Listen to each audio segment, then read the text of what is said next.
All right. Now remember, if you're not speaking or asking a question, try to keep the noise down, on the broadcast. If you got stuff going on in the background, turn it down or turn it off. If you got, kids in the room, if they're well behaved, ask them to shh, down. If not, put them in another room or put them outside, let them go play. I don't know what it is, the weather is like where you all are, but this is a beautiful, nice and sunny day here in Tallahassee, Florida. I haven't seen, really, it is just beautiful. I mean, the pollen count is down. So not very many cars out, so there's very little smog. If any, I haven't seen a day this clear in a long, long, long time. I guess that's one of the positive things about this this crisis that we're in, is keeping people inside and off the roads, and factories are not pumping out pollution. So everything is, the planet is loving it. Okay, it really is. Even my allergy, normally this time of year, my allergy is in full swing. I'm actually able to breathe. So, it's good. It's good. There's good in everything. And I guess this is the good in this. All right. How's everybody doing? Doing good. All right. I was stalling, trying to wait for more people to log on, because we got some important things that we're going to go over. Some very, very, very, very important things, some very, very, very important updates. And there's some decisions that we're going to need to make. Each of you all are going to have to make a decision here very, very, very, very shortly. And it's a very big decision. But I think the change is going to be so advantageous for so many in this industry. And we are about to make a move. We are about to make a power play. I can't think of another word or phrase of words that describe it better. Nothing, short of a power play, a power move in the industry. And we are about to make that move this week, starting today. So with all that being said, let's get started. Let me go ahead and start a little screen sharing thing here. All right, y'all give me just one moment. Let me practice what I preach and turn down all the television.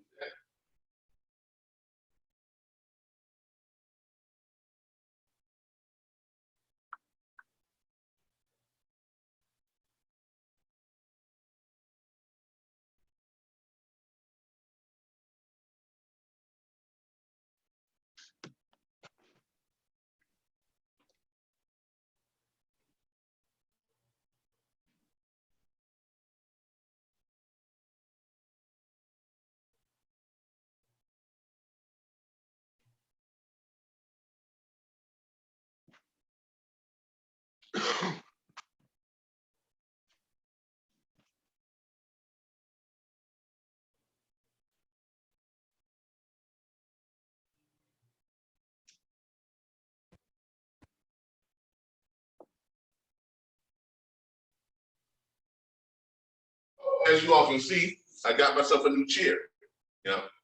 This is my new chair. I kind of wore my old one out, but I'm in it all the time. So I got myself a new chair. All right. Is everyone seeing me okay? Is the video sticking, or is it choppy, or what? Nah, you good on my end. All right. I want to make sure we're good. Make sure we don't have any, make sure the video is not sticking and not choppy. But on my end, it seems like I'm moving in slow motion when I'm watching it for some reason. I don't know why that is. Yeah, you are a little bit. All right, hold on. Let's see if we can fix that. Let's see if we can fix that. My setting.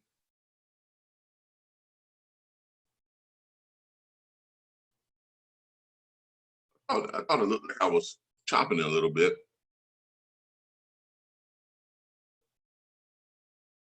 Computer.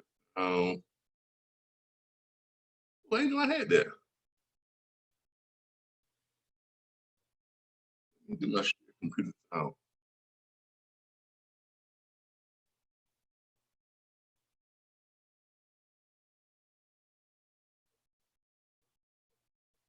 Right, let everybody in. I'm trying to fix that choppiness. That's what I'm trying to do. We got a lot of, looks like there's a lot of, it's just chopping in the video settings. So we're gonna see what's going on. Enable HD, yep. Live stream, yep. Touch up my appearance. Yeah, good, but it ain't gonna help. Always display names, yep. Always show video download, yep. Spotlight. Let me take that off. All right, let's see if that clears it up. All right. Is it still like a chopping or a delay? Is it better now? You're still choppy, but the words are coming through good. Okay. I don't know why that is, but it is what it is. Okay. Let me try one more thing. Y'all give me a moment. Let me try one more thing.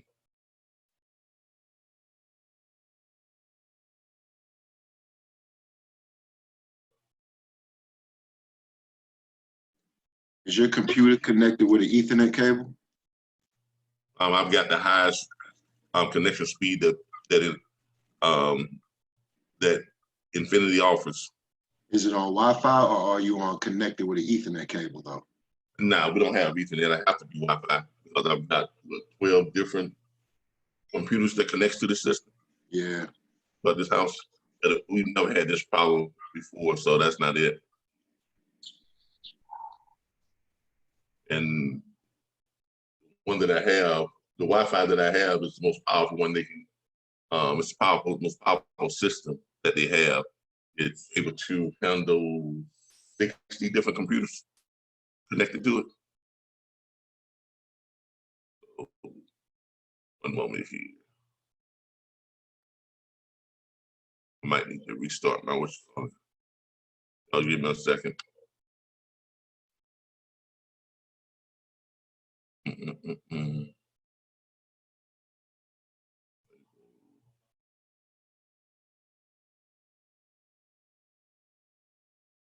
Now we're gonna go with it. Give me a second.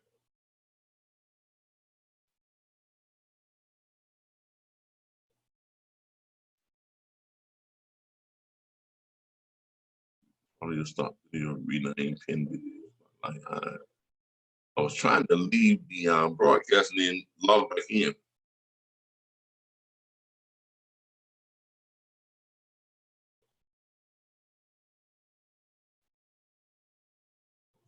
Disable patient show panel.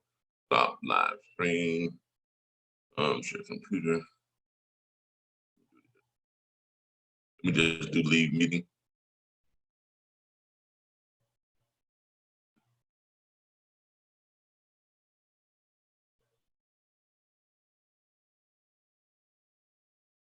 One moment, y'all.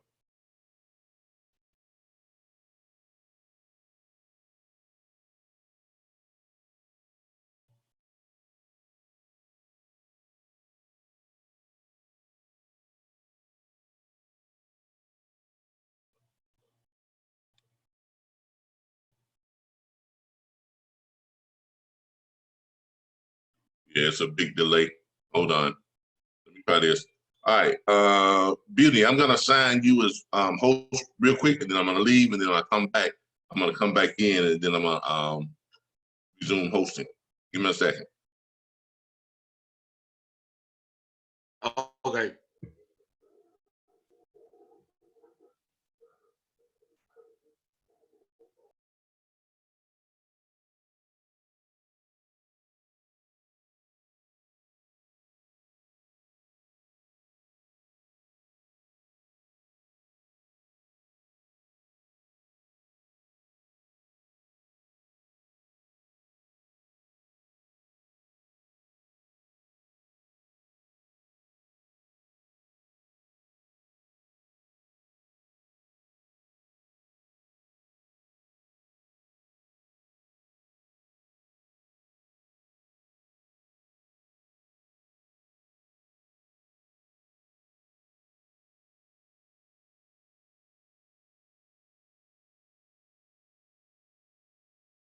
All right, Beauty, give me hosting back. Did you know how to do it?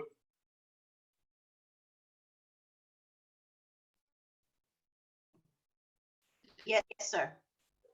All right. I,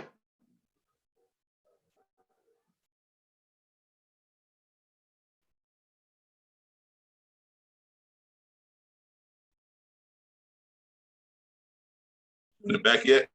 There we go. All right. All right. Now that's better. oh, you got it back, right? Okay. Yeah. All right. Now that's better. All right. Now everybody can see me, and I'm in real time now. When I move my hands, I can see me move my hands when I move it. So that's a lot better. All right. Let's go ahead and get started. Let's go ahead and make sure I'm still sharing.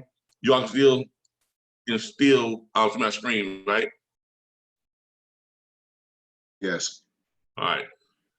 Right. Yes, we still see the screen. Great. Good morning, everybody. This is Calvin Butler with the RBBS Logistics Learning Centers and the National Dispatchers Network. And today we are live here on a Saturday morning. And today is the 6th biggest booking freight from home show and the Assurance USA member and member specialist training. So we're combining them all into one. Today, what we're going to be doing, we're going to go over some updates with both platforms. We're going to be discussing something that's going to be a power move within the industry that we are doing. We're going to be discussing some of the negotiations that we have been having with some of the factoring companies, and we are going to discuss the overall direction of where we are going and what our intentions are towards the industry. Okay, so we're gonna make all that known today. So this is a very, very, very exciting day. So that's where we are. Matter of fact, let me go here into the more area here and go to the back office tools and resources. And I do believe that we are still sharing on Facebook, if I'm not mistaken. We should be on Facebook. We should be on several places on the internet here. Give me a second. Now my computer wants to go slow. First it was Zoom, now it's my computer.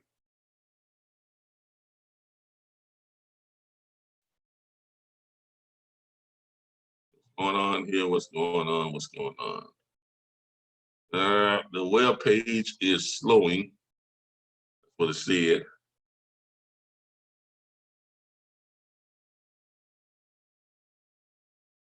What's going on? I don't want to put up with this all during the broadcast. This is going to be a problem.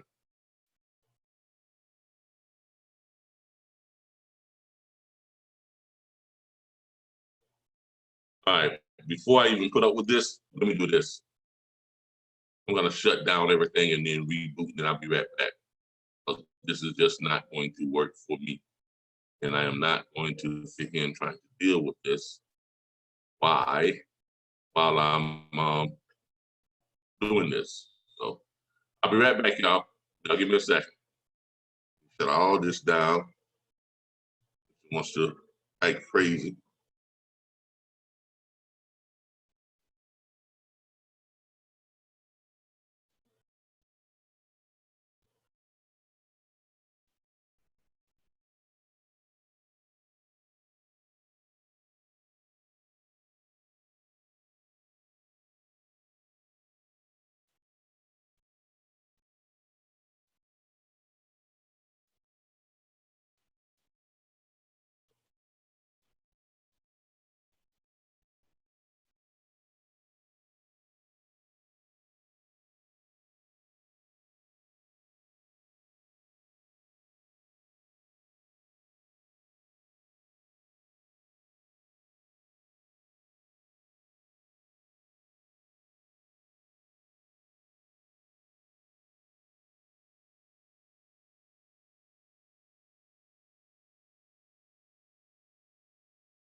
Okay, y'all, what's going on? Since me and my wife got the mic tonight, y'all ready to rap on something? No, I'm just playing.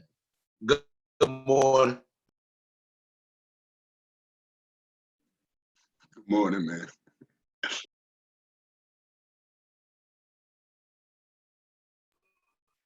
Yeah, I thought I'd probably just say a little thing just to chill all the awkwardness.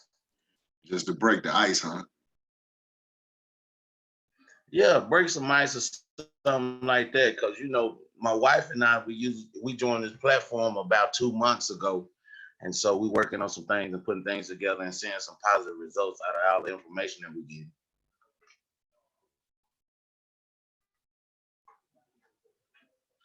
Anybody else?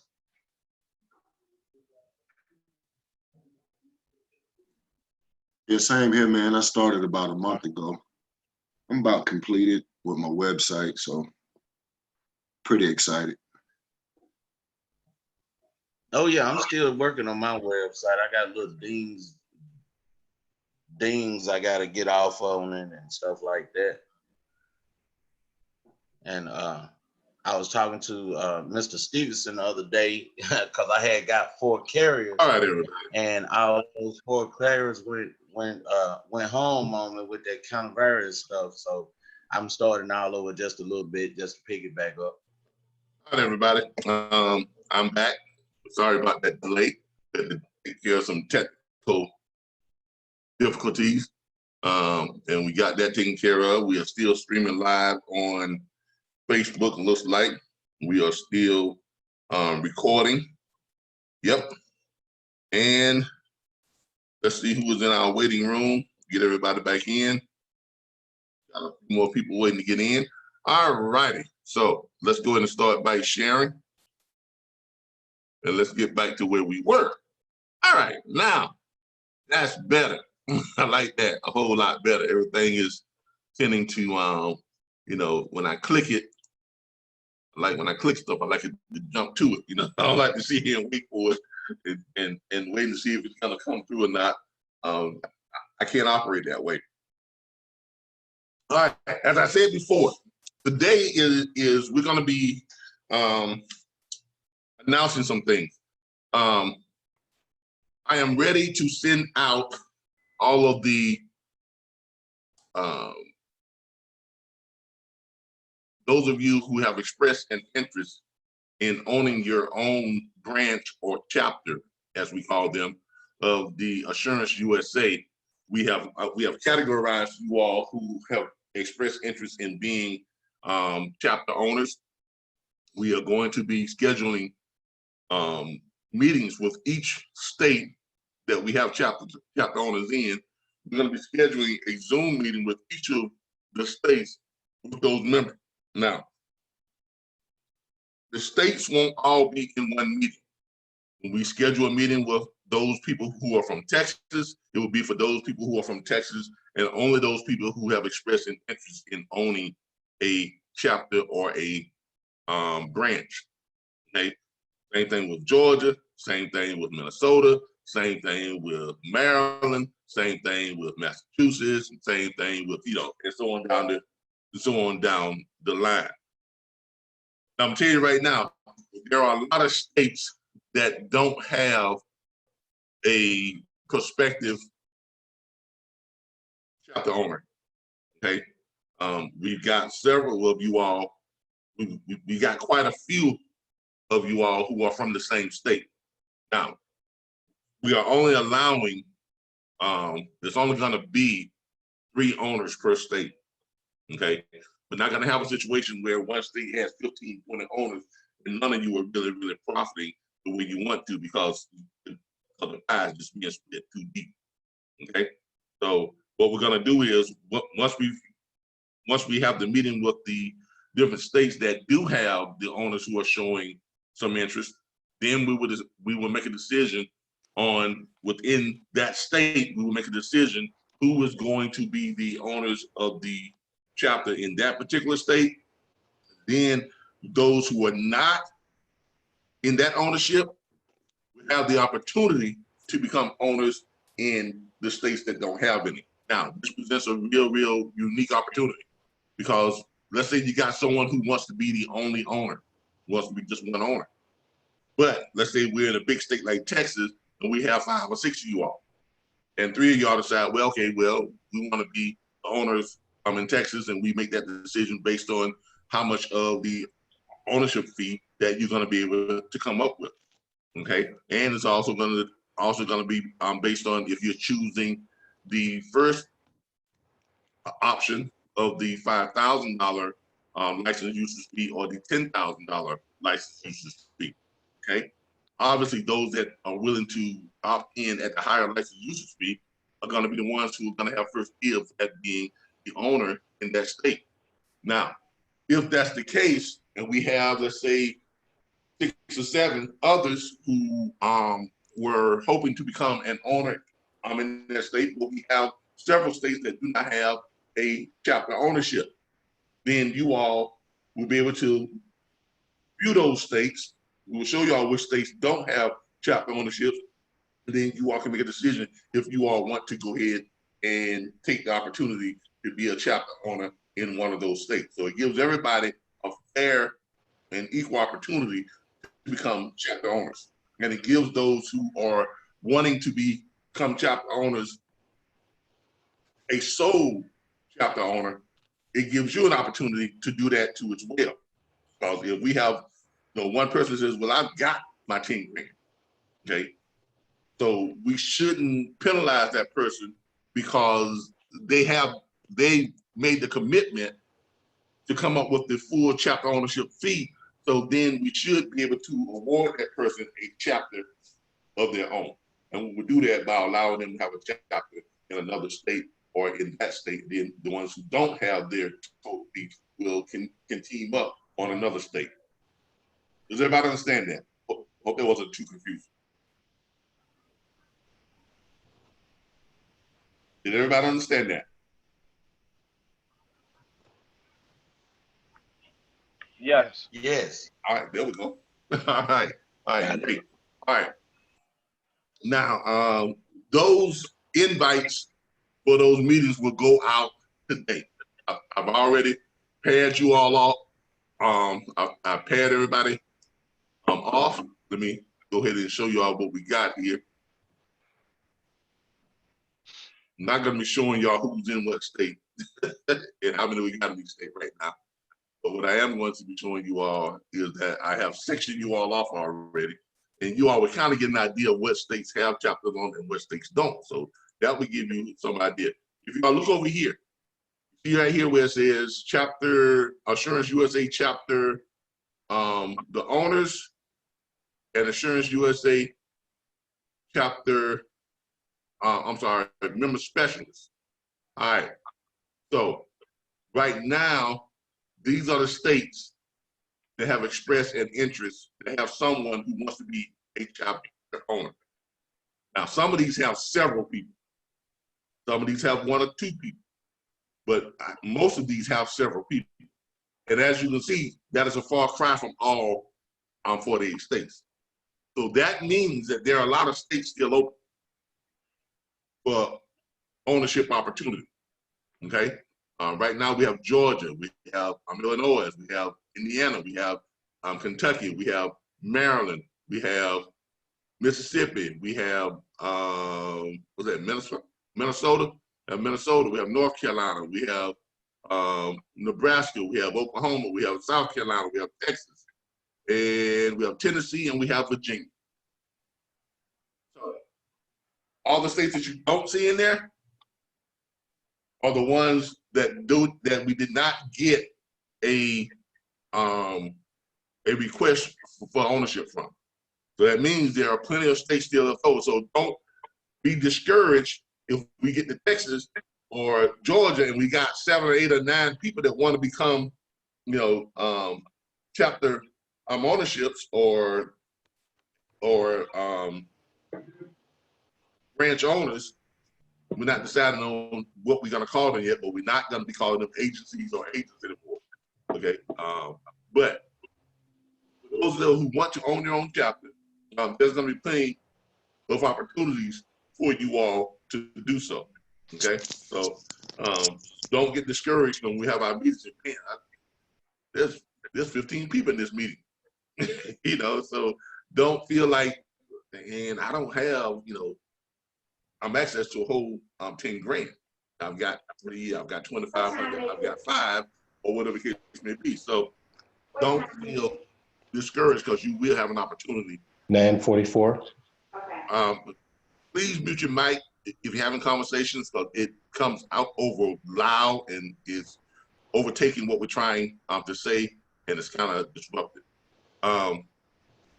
But we don't have, but don't feel, you know, like you're going to be edged out if you or if you happen to be in a state that has multiple people that are interested, they have an interest in becoming a chapter owner.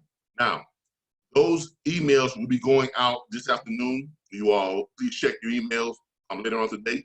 Those emails will be going out. I will not be posting them on Facebook. I will not be sending them through any other means. I will be sending them back to each of these folders here is going to get a mass email, because everybody in that folder is from Georgia. Everybody in this folder is from Illinois. Everybody in that folder is from North Carolina. So you all are going to get the same invite dated for the same date to attend the Zoom meeting. Okay, and then we may have meetings all day Monday. We may have meetings all day Tuesday. We may have meetings all day Wednesday. Okay, so well, for me, not for you all. You all would just have one meeting and then that'll be it. But you got to have a meeting with each and every last one of you all, with all of the states there. So I'm going to have meetings all day Monday, all day Tuesday, and all day Wednesday. So that's when we're going to schedule them for. Please do not schedule a private consultation this week. Matter of fact, I'm going to go in up to date and I'm going to block all private consultations for Monday, Tuesday, and Wednesday. So next week there will be no private consultations. So please do not schedule any. I will not have time for them. If you are not calling to either join our existing platform or anything else, please try not to give me a call and ask me a whole bunch of questions about things that you can probably find in your back office, or you can go to the chat group and find it, you know, amongst yourself. I am going to be swamped. I have meetings with you all. I have meetings with 4 different factoring companies. I'm in negotiations with 2 main factoring companies right now. I have meetings with other lenders, in cash advance lenders, the merchant account. Oh, by the way, our merchant account got bumped up from $30,000 to $80,000 on our monthly transactions. So that's a good sign. And our high ticket item got bumped up from 3,000. I do believe it got bumped up to about 10,000. So that's what we needed. So we're going to be able to, our merchant account is going to be able to handle the volume that we are expecting. Also next week, I will be, after we have our meetings with each one of the states, our new bank account for the business, Assurance USA, will be up and ready to receive those wire transfers for your chapter ownerships. We'll be sending you all the information, requesting and letting you all know what our routing number is, so that you all, when you all are ready, you can go ahead and start routing that over. We can go ahead and get you in place, and that money will stay in that account. It won't be used for anything for the time being. It will just sit there. Now, what are we going to be doing with that money while it's sitting there? We're going to be letting it grow, because we have Mr. Israel, who is our VP of Investor Relations. His job is going to be to locate and find investment strategies and investment options that are both safe and progressive at the same time, that would allow us to grow our money. Now, once we start operations, what is that money going to be used for? If we can get owners in all 48 states, that is going to give us roughly somewhere in the neighborhood between 250K to roughly 380, close to 400K, depending on how many opt for the agency that's 5,000, how many opt for the 10,000, how many opt for the 1,500 per month, how many opt for the 2,500 per month, how many opt for the 12.5%, how many opt for the 25%. Okay, so depending on that, it's going to determine the amount. So we can roughly say roughly 300K. Now, what is that 300K going to be used for, and what is that monthly revenue that the monthly trademark usage fees going to be used for? Branding. Here is our branding strategy. We plan to, of course, with all of the chapters are going to brand on social media. Now, you all know that from the little branding that I've been doing, just sharing this stuff on Facebook or whatever case may be, it has produced more than 1,000 hits on our website in the last 4 or 5 days. It has produced a couple of hundred forms being sent in by the owner operators requesting quotes. It has produced phone calls like you wouldn't believe. I get phone calls all the way up until 3, 4 in the morning. And I'm not talking about a phone call at 11 and I get a break at 1 at 1. No, I'm talking about every hour that in the 24-hour time period, I'm getting at least 10 to 12 phone calls every single hour. People are calling up. They're asking questions. They want to know how it works. They want to know if I qualify. They want to know if I can't find 2 loads to run that are above subpar, can I still file a claim? They want to know all this stuff. Okay, and that's good. That's what it's meant for. It's meant to raise the awareness and get the attention of those out there who are suffering from cheap freight. That's exactly what it's meant for. It's meant for us to get phone calls. It's meant for us to get pushback. It's meant for us to get positive reinforcement feedback. It's meant for all of that. All of that lets us know that we have touched on a nerve that is much needed and a nerve that has been bothering and just anchoring at the industry for a very, very, very long time. And we know that what we have come up with is a viable solution to that problem. Because if it wasn't, we wouldn't be getting any phone calls. We wouldn't be getting the hits we get on our website. We wouldn't be getting the questions that we get within the emails. And all of this is just from one person doing a little bit of branding. I haven't been doing a whole bunch of mass branding because I'm not branding on Twitter yet. I have started a little bit just the last couple of days. I'm not branding on LinkedIn yet. I'm not branding on Snapchat or Instagram yet. I've only been branding on Facebook. And that's been very limited. Now, what happens when I get all of you going to Assurance USA and sharing all the stuff, and when you share it, you're putting your agency state on there. You share it, and at the top, you're gonna put something to the nature, Texas chapter, Tennessee chaptership, or Georgia branch manager. You gotta what's what I'm looking for? You're gonna hashtag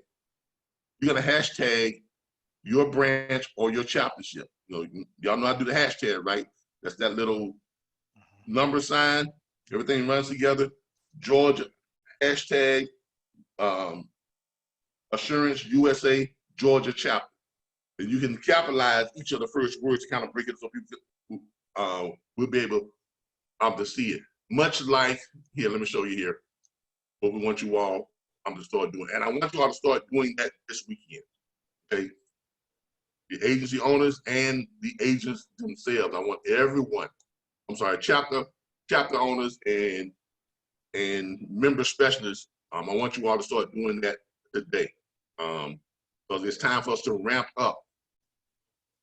Okay, because if we've been getting the kind of stuff that we've been getting just from me branding, what do you think is going to happen when all of you all start doing branding as well? And what we want y'all to do is, let me find the Assurance USA here.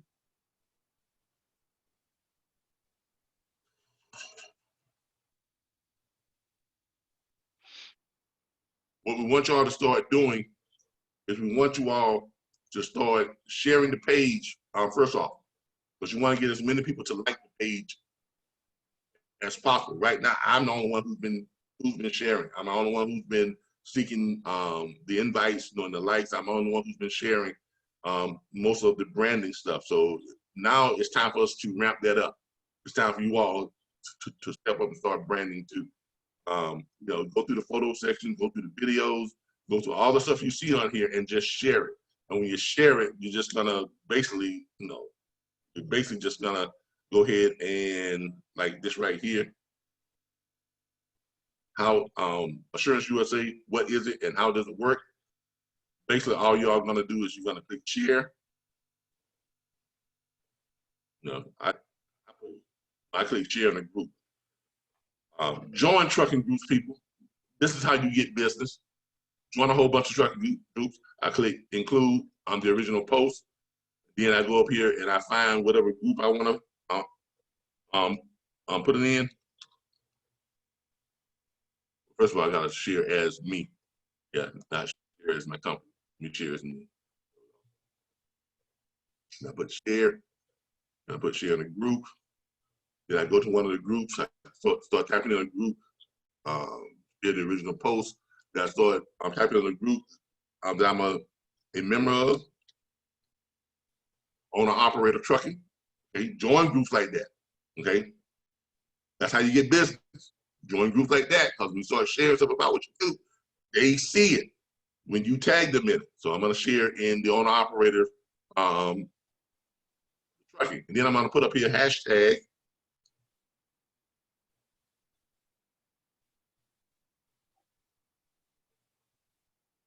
I'm running all together, hashtag Assurance USA.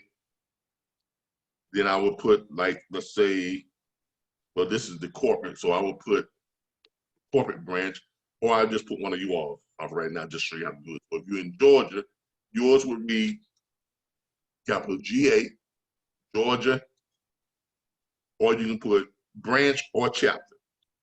See? See how that is? Okay, you're gonna do Assurance USA GA. That's all it is. Assurance USA Georgia chapter, or Assurance USA Georgia branch, or whatever the case may be. Now, why do we want you all to do that? Because then we would know who's sharing. Then we would know which state is sharing. Now, why is that important? Which state is actually doing branding?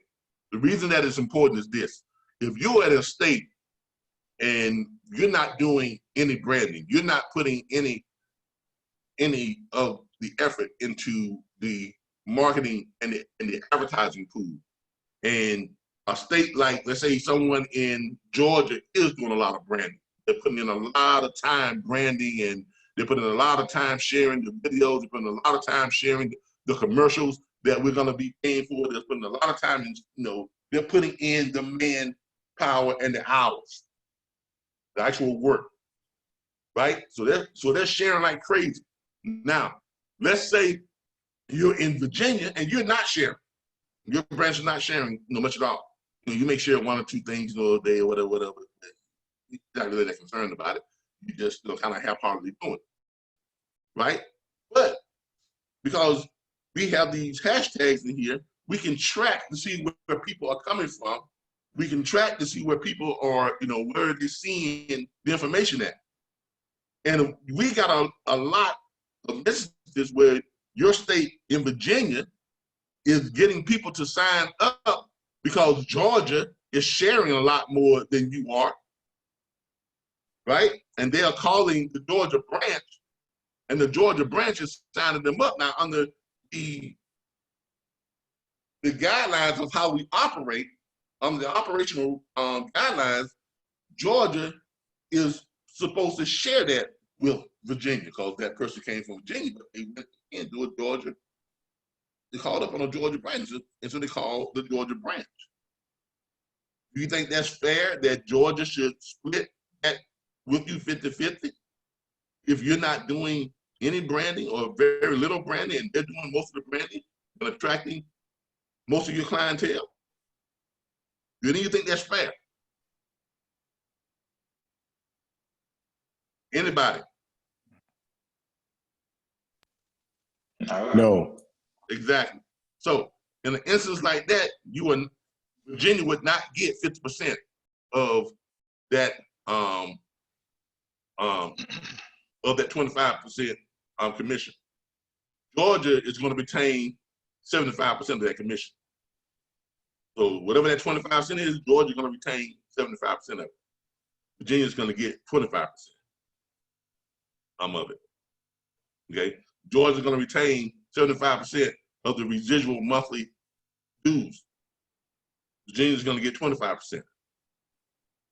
Okay, the reason why we're doing it is because we want to make sure everybody is pulling their weight. That goes back to what I've always said: never, ever, ever, ever try to make someone else responsible for your success, and always take responsibility for your own success.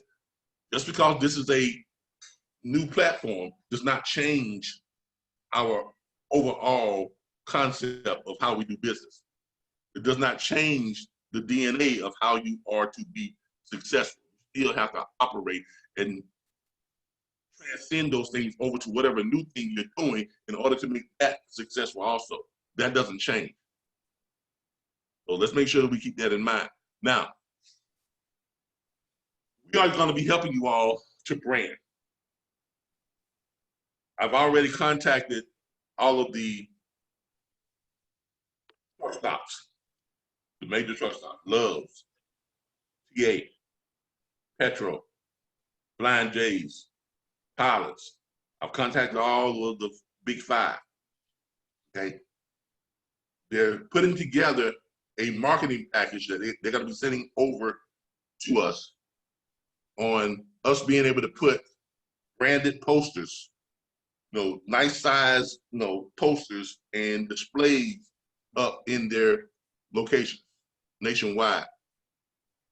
They're gonna let us know what that's gonna cost us.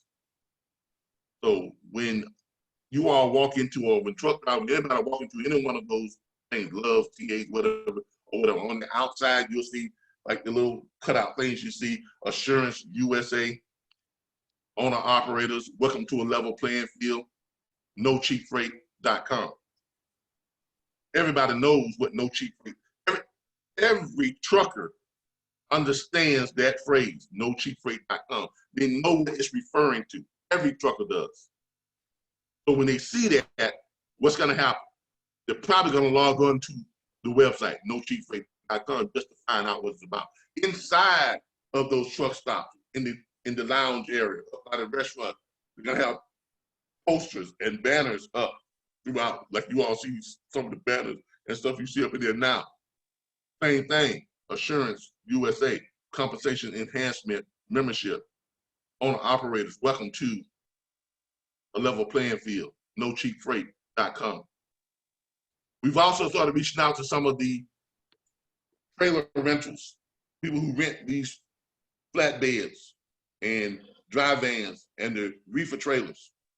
On the side of the dry van trailers, on the side of the reefer trailers, on the side of the refrigerator, we're starting to price out what it's going to take to put a, to wrap each side of it. Assurance USA, compensation enhancement, membership, benefits, owner operators, welcome to a level playing field, nocheapfreight.com. We're also looking into billboards. We've already got a feedback on that. We can get billboards in some states for as low as $250 a month, as high as $650 a month. That's not bad at all. When you think about billboards, now the lower price ones are for the ones that's just, painted in, Insurance USA, compensation enhancement, benefit, on operators, welcome to a level playing field, nocheapfreight.com. Those are around $250 to $350, somewhere around there. The electronic ones, they go up, they go up higher. $650, $750, some as high as $1,000 a month. But if we can get the 48 chapters in place, each of you paying your $5,000 usage fee or your $10,000 usage fee, each of you paying your $1,500 monthly trademark usage fee, or your $2,500 trademark usage fee, or your 15%, your 12.5%, or your 25%, whichever it is, that is enough revenue for us to maintain our marketing and pay for the marketing and the average and the advertisement. Okay. We're also going to do some television ads. Those are going to be in the works too. And we are going to be heavily on, I don't watch the show myself, but I do recognize and realize that a lot of truckers watch Fox News. So we're going to be doing about 60% of our advertising during the Fox News broadcast. Okay, because look, that's predominantly that's what most truckers watch. You go into any of the home terminals, any of them, whatever the hotels that they have or the media areas they have, what's on? Fox News, Fox News, Fox News, Fox News. When I was at Covenant, you couldn't get them to change the channel to the name but Fox News. You know, and then a lot of the truck stops, that's the only news they watch, is Fox News. Okay? Regardless of what you think about it, they have the lion's share of our clientele is watching that, that network. So that's where we're going to put a lot of our money into advertising in those areas where the areas that truckers watch. Okay, so that's our strategy on that. That's where the money is going to be spent. Now, a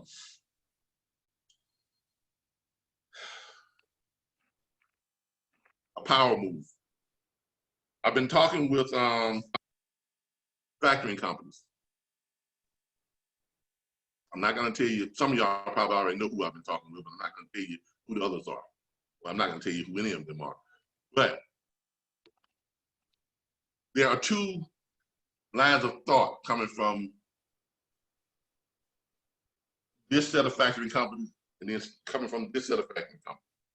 I have one line of thought where the factoring company is saying they're very enthusiastic about being able to factor the monthly payments, right? So they are very enthusiastic about being able to factor the monthly membership dues.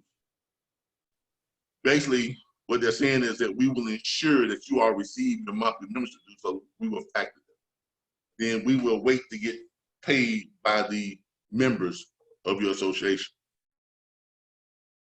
They're also saying that we are very ecstatic about factoring the payouts to the owner operators when they file for a benefit, right? Thus ensuring that they will get their payouts in a timely fashion and then wait for us to do what? Complete our verification process. And if it doesn't work out or whatever this is that, depending on what type of, whatever they have with that, they will not seek recourse on them for it not paying it out. Kind of like a non-recourse type thing, okay? But either way, it guarantees us that we will be paid each month and guarantees the owner operators that they will be paid each month. One side is saying that I don't know, or we don't know if we can get this past corporate for them to finance the whole 10K up front and then get paid through the monthly, fees each month. The other side's train of thought is we are very ecstatic in getting all of that done, the 10K, the monthly on both sides, and it would be to our advantage if we could roll it all into one package to where the factoring company would do the factoring for their loads as well. Thus making it a, one spot for all. Now, if that is the case, that is the equivalent of being able to create a time machine, and y'all bear with me, to create a time machine and go back in time before people knew what factoring was, before factoring was widespread, before factoring had a foothold in the industry, before owner operators could get paid in less than 90 days to 120 days because they were used to being paid directly from the shipper, so there was no one to front them that money and then wait for that money. That would be like going back in time and reinventing factory, and you're the only ones, you're the first one to do it. Does everybody see the importance of that? Yes. You see the advantage of that, because what we have here is new. What we have here is like, the time machine. Because if we can put all that into one place, right?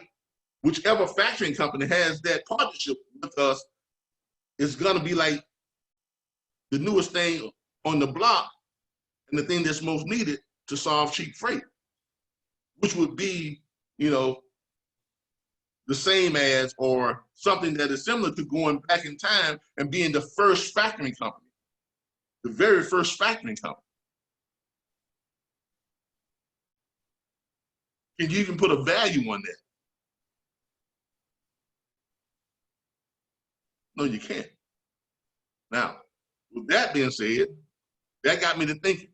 Y'all know me, I'm always thinking. I think too damn much, okay? That got me to thinking. And it got me to doing what? Crunching the numbers again and doing the numbers. And from the numbers and my thinking, here is what I've come up with. And this is the power move. I am 99.999% sure and confident that I am going to merge the National Dispatchers Network with Assurance USA as one company. Now, exactly what does that mean? In merging the two companies into one company, when you sign up for an Assurance USA membership benefits package, you also get with it dispatching. You also get with it factoring. You also get with it the ability to file a claim for the freight load you run. Now, what's the advantage in that to you all, to us, and to the factory companies, and most importantly, to the owner operator? Now you can have it all under just one fee. Because we all agree that the Assurance USA, if we are successful in getting at least 10 members per month, that would put the chapters owners, the chapters themselves, after 2 years, 2.7 after 3 years, almost $8 million per month in circulation. That's just on your commission. That will put the member specialists themselves, if you're just bringing in 10 members per month, that will put you at nearly $800 and some odd $1,000 in monthly residuals in as short as 2 years. Not to mention your 25% lump sum commission on that side of it, and the chapters, not to mention your, you need 10 of those, that's $300,000, totaling by the end of the year on just the lump sum, 25%. Is that not enough for you to include factoring in with that at no extra charge? Will that not bring over those people who were on the edge and thinking, well, I don't know if this is right for me?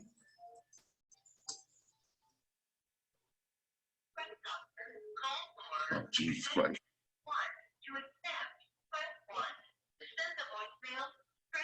This is Calvin with RBBS. I'm right in the middle of our Saturday live training. Can you give me a call back in about 2 hours?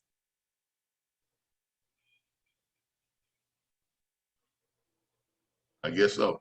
Okay. All right. But is that not enough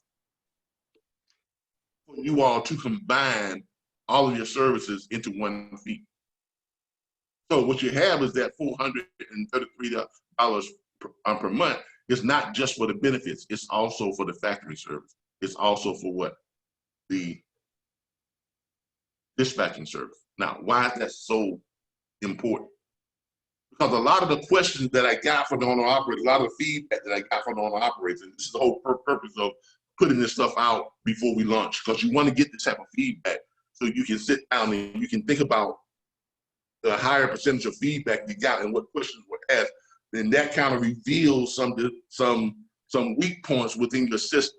And it allows you and gives you that time to go back and look at the system, see where you can strengthen the weak points at. And the overwhelming question that I got was, right now, it's hard to even find one load a week that's paying $2 per mile, which is true, right? It's difficult to find 2 loads per week that is paying $2 per mile.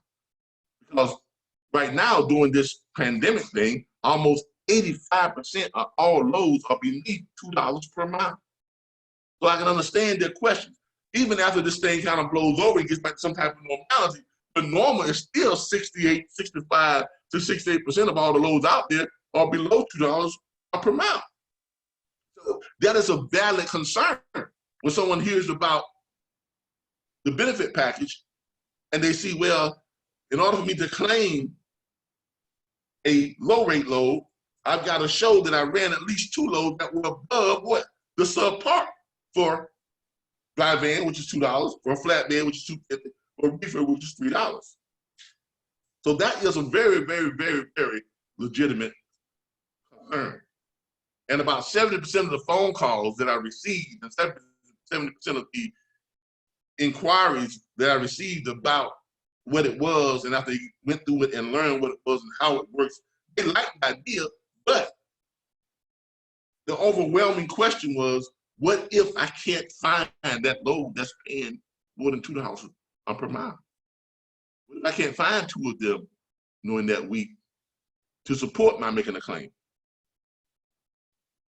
And that got me to thinking, well, because my answer was, well, fortunately, all of the chapter owners own their own dispatch firm, right? Now, that would seem like that would be a plausible comeback. But then it even got me to thinking, well, do I have to pay for that extra? And invariably, that was the question that they asked. Do I have to pay for that extra? How much does that cost? And then they got me to thinking, you know what? We can't make all the money. We can't. Goes back to my saying, I can't make all the money. I can't, no matter how many opportunities are out there, I can't have them all. I can't have it where I make all the money and not share any opportunities with anybody else. So I would be a hypocrite if I were to say, well, yeah, we have that too, but that you got to pay for extra. That would be very hypocritical of me. It would be very hypocritical of you all who stand to make, in the first 2 to 3 years, $2.7 million per month as agency owners. And those of you who are membership specialists, after 2 to 3 years, stand to be earning $800,000+ per month in residual income. So my question to you all, is that not enough to merge the 2 companies? Is that not enough to have it all in one package? Because if that is the case, then we essentially have initiated a huge power play and a huge power move in the industry. Because why would you go with any other dispatch firm if you can go with Assurance USA, and in your membership dues, you got dispatching where they're gonna help you to find those 2 loads that are paid $2 per mile. So you can file your claim for your one, low freight load, who are gonna have access to what you're doing, and they're gonna call you and say, you didn't file a claim this week. How many loads did you run? Well, I ran 3, but 2 of them were under $2 per mile, so I couldn't file a claim. Or 2 of them were under $2.50 per mile, so I couldn't file a claim. Or 2 of them were under $3 per mile, so I couldn't file a claim. And when you all see that, you're gonna say, well, let's go into seeing how we can help you to find those two loads that are above $2 per mile. Because as a member of this association, it is our job, or we make the assurance. We can't guarantee that we will be able to find you those two loads every single week, but we will assure you that it is covered in your plan, and we will assure you that we will assist you to the best of our ability to help you get those two loads so that you can file your one subpar load. Does everybody see the thinking and the logic behind that? I see it. Yep, sounds good. All right. Does everybody see the power play? Does everybody see the increase in membership when you're able to make that pitch? Yep. Okay. So, Yeah. all right. So now, after this video comes out, it's probably even before, because we are broadcasting live on Freight Brokers Network, or a lot of other networks where a lot of dispatch firms and freight brokers gather. They're probably going to be a little upset with us, because they're going to see us as making, just what I said, a power play in the industry. Okay? Because no longer will you have to go outside of one spot to get your factory. No longer will you have to go outside of your one spot to get dispatching service. No longer will you have to, well, this is the only place you can go to get what? The enhancements, a solution to the cheap freight problem. Well, Calvin, you said many times that we cannot look for other people to guarantee our success. So we at the top of the line, and we're going to do what we have to do to get it done. Exactly. That is so true. Look, I don't know it all. I'm not the end all, the be all. That's not who I am. But who I am is someone who knows how to take nothing and create something and turn it into a lot. You know, that's been my existence. I mean, you know, from prison to homeless to not having anything, being on the very bottom, and then with nothing more than, you know, $100. Took that and grew it into what you all see right now. So all I'm asking is this. If you stick with me, I will promise you, and I will assure you, that as this whole thing grows, I will bring you along with me. That's what it's all about. Okay, I mean, I take personal responsibility for making sure and seeing that each and every last one of you, especially those of you who are putting in your money into becoming an agency owner or a chapter owner, and those of you who are putting in your time to go out and spread this and get the members to join. I promise you, if you do that, I promise you, if you do that, we cannot help but be successful in our endeavor. There is no way we cannot be successful. If we can do the things that we are setting out to do, and with this model, in my opinion, and I might be the only one, I don't know, but obviously I'm not, because some factoring companies on one side of it think that it is a brilliant idea. Some factoring companies on the other side of it think, well, it's a brilliant idea, it's a great way to solve the problem of cheap freight, but we're not sure if we can commit to financing the whole shebang with the 10K. But some factoring companies say, we think that's a great idea. Let us take it to our management, and if they think like I'm thinking, they're gonna think it's a great idea too. So we have some who are enthusiastic about it, we have some who are somewhat enthusiastic about it, but not enthusiastic on the part of covering the whole thing. Now, how do I view that? I view that as the ones who was not so enthusiastic, but enthusiastic about the monthly factoring. They want to share in the rewards, but they do not want to share in the risk. I don't know how you all view it. That's just how I view it. I think that's exactly what it is. Okay, that's just how I take it. That's how I view it. And we all know, you know, you can't take without giving. You can't give without taking. You can't just sit back and say, well, yeah, I want the rewards. Boy, I'm telling you, about them other papers, and all we got to do is factor me. I want that. Right. I don't want to finance that 10K for the membership to bring them on board to ensure that they're going to come on board. So you want us to take all the risk and ensure that they're coming on board, and then you want to reap all the benefits of them being on board. And I know they're listening to me because they've already told me that they listen to our broadcast. And I'm specifically saying this because I want them to hear this. I want them to know what my mind frame is and what my thought process is on their response.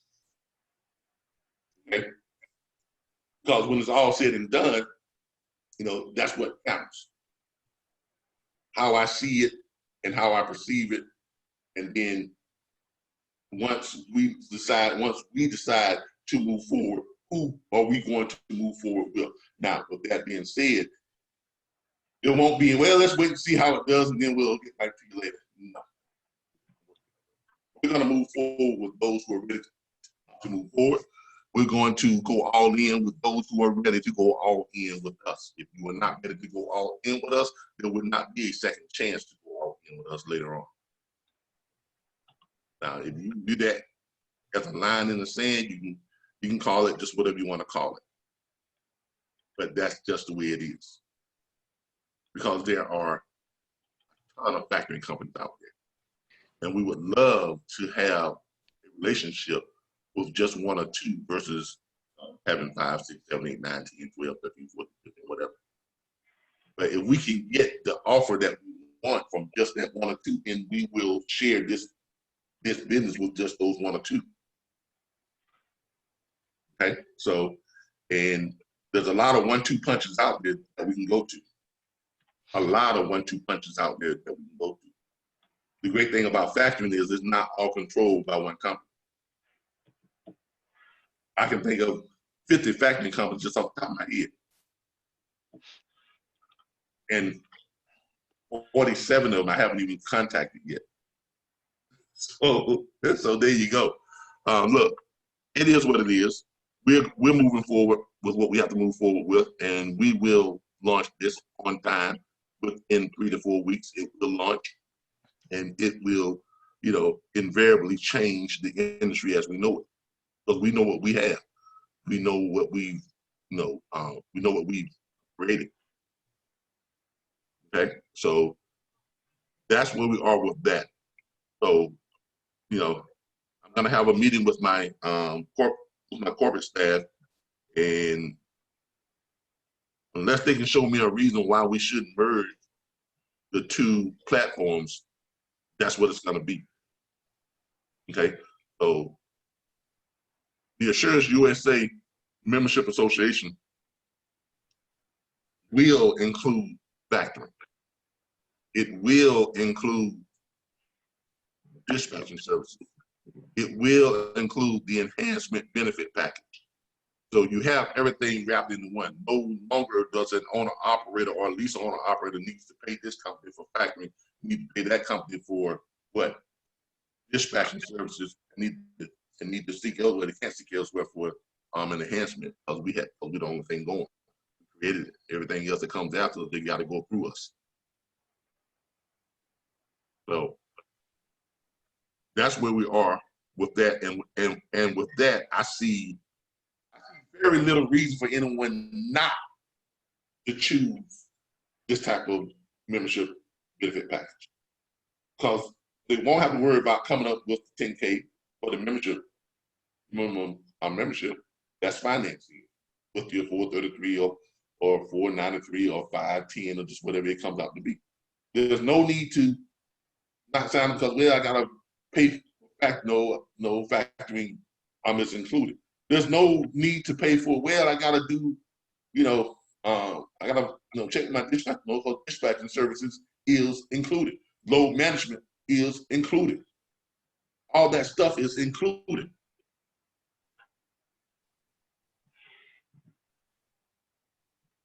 With that being said, where does that put us? What does that make us? It definitely does not make us what? An insurance company. So the argument that you are acting as an insurance company, it completely takes that out of the picture now. We also do what? Dispatching, factoring, and other stuff. So that takes that completely out of the picture. It does not put us solely in the area of a dispatch firm. It puts us somewhere in between a brokerage firm and a third-party logistics firm. Y'all see how we just raised the entire bar and created another level? Yes. Now, to accomplish this and to make us effective on all sides, I've come up and I've been introducing it to you all a little piece at a time. Let me go ahead and share this post real quick. I've been piecing it to you all a little bit at a time. And one of the things that's going to help us to be most effective in delivering on our assurance to find them 2 loads per week that are above $2 per mile, right? So that they can, that will allow them to be able to file their one claim for their benefit load. We're gonna have to have access to freight that we already know is paying $2 per mile or more, right? Do you all agree with that? Yes, sir. All right. Remember, this week we have talked about the art of negotiating without negotiating with brokers. Y'all remember we talked about that? Okay. We are going to put that into practice starting today. I mean, full blast, starting today. That is going to be our go-to strategy for getting brokers to send us their load list. Okay? I want everybody to pay attention to what we are about to do here. I'm gonna try to put this together in a script amongst all the other things that I'm doing, or if or one of you want to take this and put together a script for it, would be most appreciated. No. I need to be in lane, honey. Lane, honey, is where I need to be.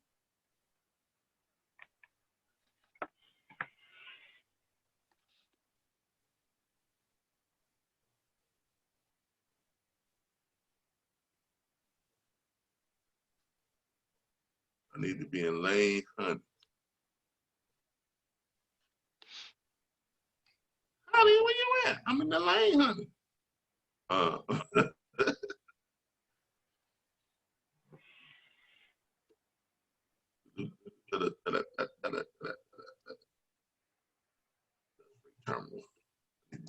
Lane, honey, is what I need to do. There we go. That's that lane, honey. All right. Starting today, we are going to start putting this. I want everybody to start doing this. Start looking up brokers and calling them. Just call. I don't care if you're trying to get a load from them. Just call up every broker you can think of, every broker you can pull up. Just start calling. Make that your thing. Start calling, just start calling brokers. And when you get calling brokers, you all are not gonna call them and be like, hey, I'm looking at a load. I'm none of that. What you're gonna call them is this, and you're gonna use it on both ways. If you're calling them because you're calling them about a load, that's fine. But I also want you to call brokers just for the fact that they are brokers. Now, and when you call them, I want you all to employ this strategy. Hey, Mr. Broker, how you doing? My name is such and such and such, and I'm a independent dispatch firm with the National Dispatchers Network, the largest network of independent dispatchers in the country. More than 1,800 plus independent dispatch firms. And I and we have a lot of owner operators and lease operators who are under contract with us. And right now, freight is kind of hard to find that's paying decent money. And I've got some owner operators. I've got a whole slew of owner operators that need certain things. And I want to know if you can help me out. Here is what I need. And if you can help me out, great. If you can't, I understand. But here's what I need. I've got about a couple of hundred owner operators. And they each fall into different categories because some are reefers, some are flatbed, some are dry van. But the dry van owner operators that I represent, if I can get, loads that are between 275 or 250 and 325, I can run them all day long on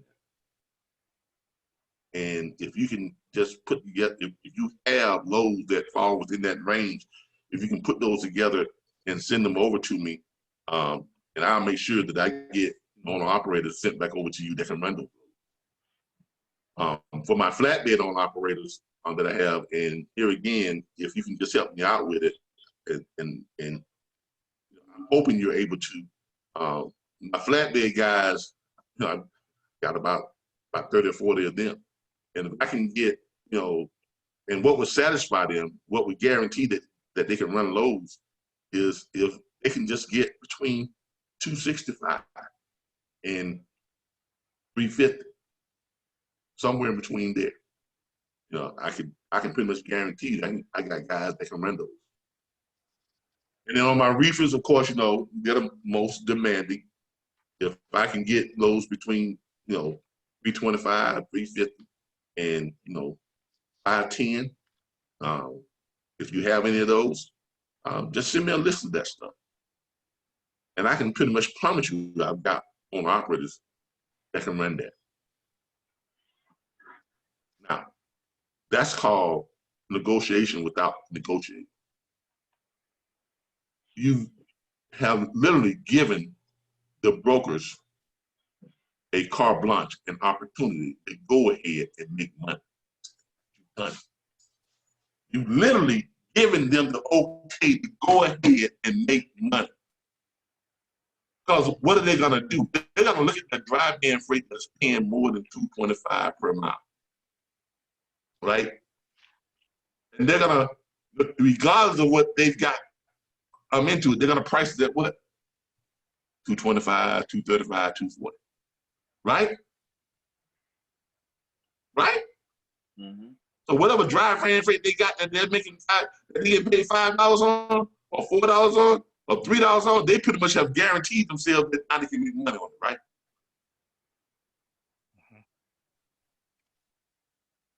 Because you're not calling about any specific load and trying to bump them up.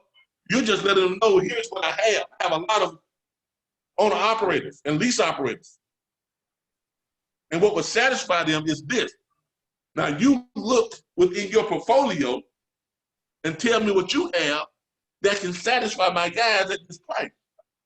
That gives him the absolute authority to go through, well, shoot, let me go and find all these loads I got this paying $3 on top here. I can make at least $1 on them or 75 cents per mile on them. All these loads just paying $4 or $3.25 or $3.50. I can get $1.25, $1.50. I can make more than my 27.25%. Right? Right? Mm-hmm. Yes. dispatch from him just giving you permission to make more than 27 and 30%, make more than 30%. Because we're not trying to count his money. Now, we're not trying to count his profit. All we've done is give him a blueprint to make money. Now, if he's smart, all he's got to do is shoot.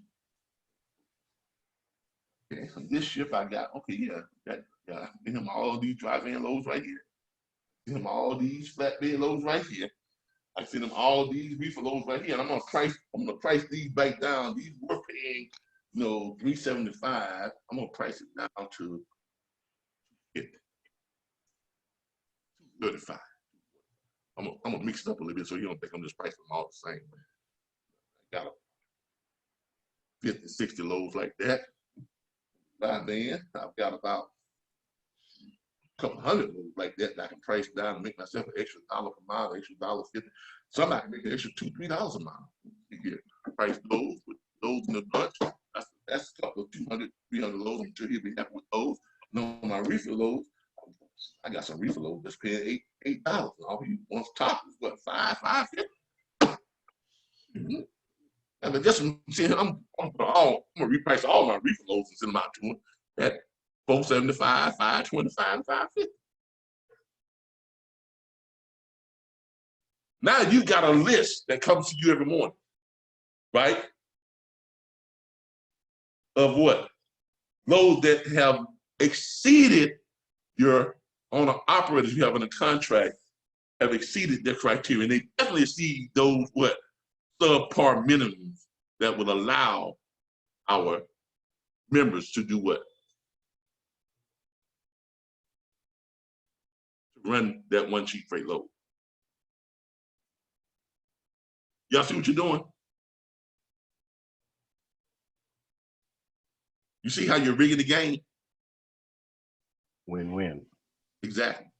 You're creating a win-win.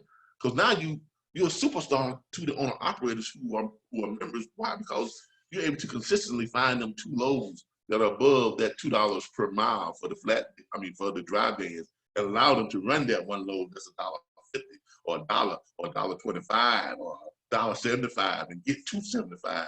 You know, you see what I'm saying? They get the extra $1. Thus raising their overall yearly income by an extra $40, $50, $60, $70,000 a year. Thus keeping them happy. Thus keeping the factory companies happy. Why? Because when they join our membership, the factoring, they get the factoring with it. They are agreeing in the agreement that we're going to have. It's going to have in there from the factory companies that they are agreeing to have this factory company represent them in the factory. They're agreeing to have this factory company represent them in the factory. We're only going to have no more than 2 factory companies within our partnership. We're not going to go out and have 15, 20 different factory companies. Why? Because we want those who decided to take that step with us, we want them to be rewarded alongside us, right?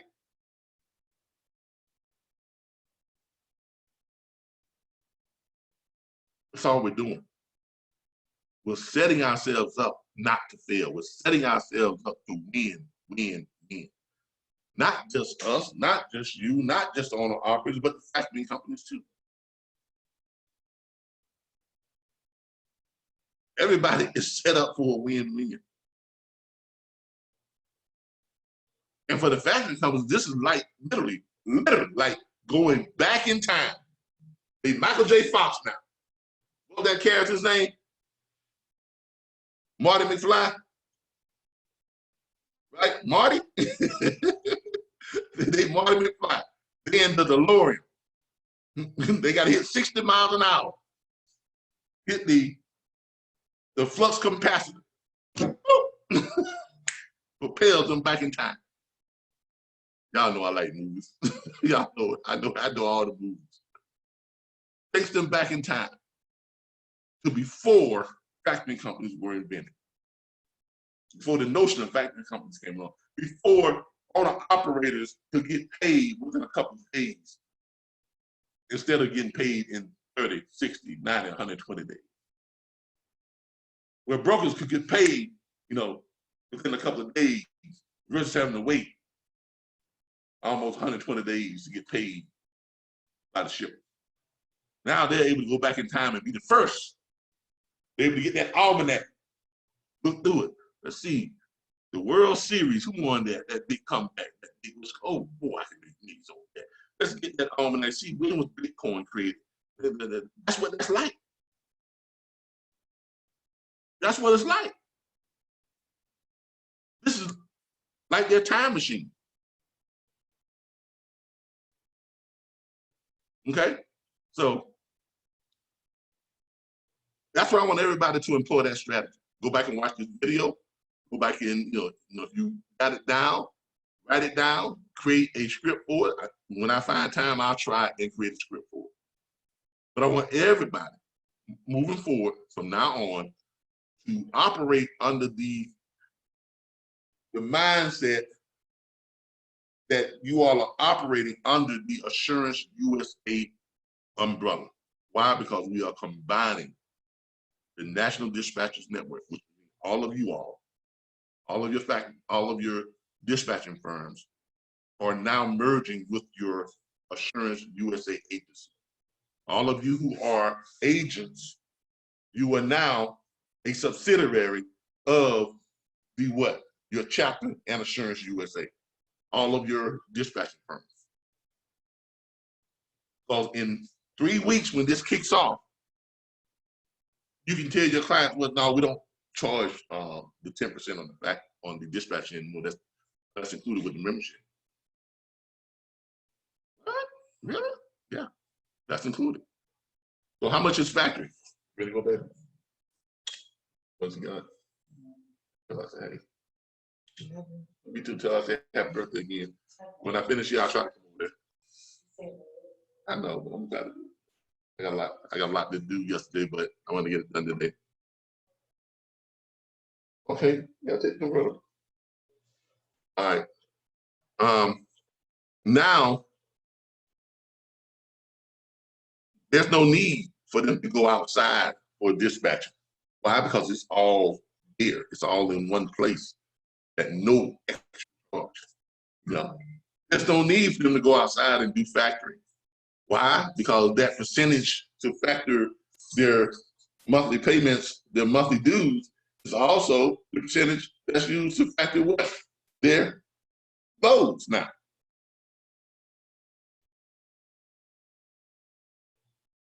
Do you all see the power move? Do you all see the power play? Yes. Now, are you all ready for the pushback? Because look,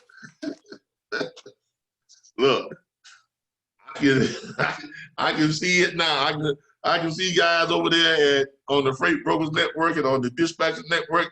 They typing red heart man right now.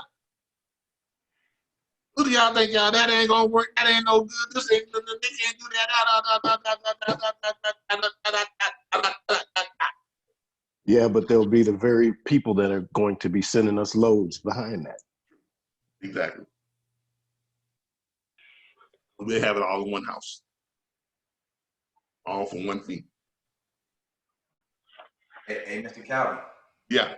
It's kind of like how Jeff Bezos he forced his hand on all the retail stores to make them put their stuff on his platform. Oh, by the way, did y'all hear the news this morning?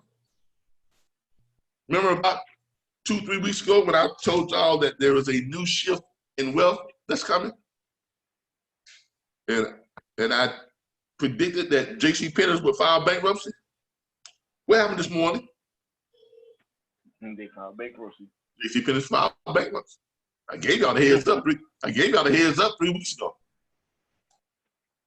I'm not in contact with J.C. Penney's. I don't know anybody over at their corporate management staff. I don't have a crystal ball, but I do my research. J.C. Penney's filed bankruptcy this morning.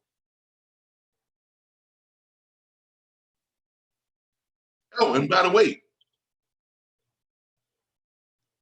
guess who became like the third richest company in the world right now? Because their value shot way. Can anybody guess who that is? I don't know, Zoom Communications? You're on their platform right now. Yeah, Zoom Communications, they took over I think it's like he said, I read it this morning, basically it's because of the pandemic, because nobody can do nothing, so everybody's using this platform to communicate. Yeah, Zoom. Now, you think companies are gonna have more people working from home after this whole thing kind of blows over, or they're gonna have less people working from home? Or There's gonna be more people working from home. Yeah. Oh, 'cause Hey, the virus ain't going nowhere. It ain't gonna just, as some of our politicians like to say, it's gonna magically disappear. That ain't gonna happen. I got a question for you, Yeah. Alvin. What's the start on our stock options? For what? We're putting stock into this. I know. We're gonna grow like Bitcoin. I understand, but we'll discuss that after I discuss that with my corporate staff. And once we decide to go public. Right now, we're not a public company. Right now, we're still a privately held company. And we are considerably a ways off from being a public company. And it would be not only illegal for me to discuss stock options at this time, it would be unparalleled and unwise. Okay, those of you who know anything about trading and trades and that type of stuff, I can't discuss that at this time. Yeah, I'll be setting myself up to get, for those guys in the suits that says SEC, Mr. Butler, yes sir, we have a warrant for your arrest. I'm not trying to go through that BS again. No, we don't want that. Okay. We don't want that. Look, when that time comes, you all will know. Okay. When that time comes, you all will know. We are as transparent can be. Do we plan on going there? Yes, we do. We have every intention of taking this company public one time, but the time is not now. Okay. Before we do that, we've got a lot of work. We've got a lot of hills to climb. We've got a lot of, hurdles to overcome and challenges and things that we've got to do before we even, really start even thinking about that. Before we can start talking about stock options, we got to make the money. Okay? Because without the money, there are no stock options. Right? Nobody wants to buy into a broke company. That's right. Right? Let's get her done. So let's set our thoughts on getting the members in. Let's set our thoughts on raising the confidence in the services and the benefits and the things that we provide. Let's set our sights on showing the factory companies that this is the place they want to be in this time in history. Let's focus on that. Let's focus on making your agency or your chapter the most successful and the highest membership count chapter in the industry. Let's focus on you as a chapter member specialist having the highest percentage of bringing in chapter members of anybody in the industry. Focus on that. Because if you focus on that, that would make you millionaires and billionaires, and that would make the company, what? $1 billion, $1 trillion company, which means we can demand from someone, what? For shares, that makes our shares go up higher. We come up with how many shares that we come up with that would cause us to have those shares hit at a good price. And as we continue to grow, the shares continue to go up. Then we can do what? Demand the price. Mm-hmm. Yeah. Hey, Calvin, I got a question. I had stepped away. I'm not sure if you answered it or not. Just to be clear, the merger with National Dispatcher Network allows us to be membership specialists at our normal membership cost for Dispatchers Network. So we have a subscription cost of $34, $39. No. Yeah. You're not gonna pay a separate as what you call it? Because those of you who are not buying a chapter, you're not a chapter owner. If you're not seeking to be a chapter owner, okay, you are not buying into it. And those of you who are chapter owners, once we launch, you would not be billed for your monthly subscription fee to the RBBS Logistics Learning Center, because you'll be paying your chapter fees, right? Right. So all of that will be encompasses into it.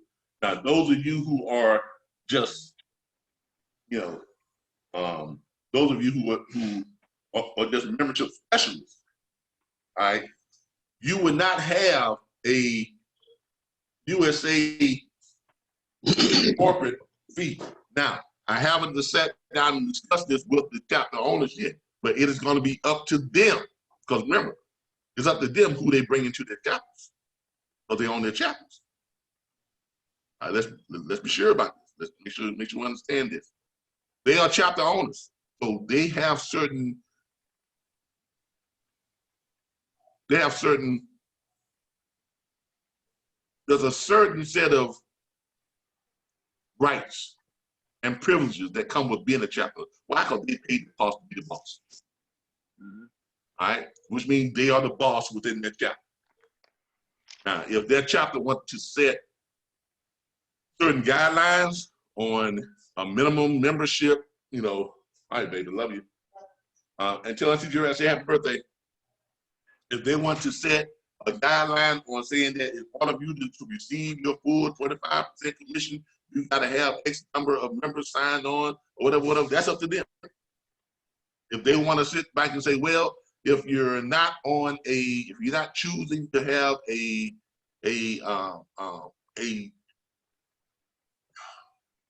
set membership criteria each month, whether you go over this month and then that goes towards your next month.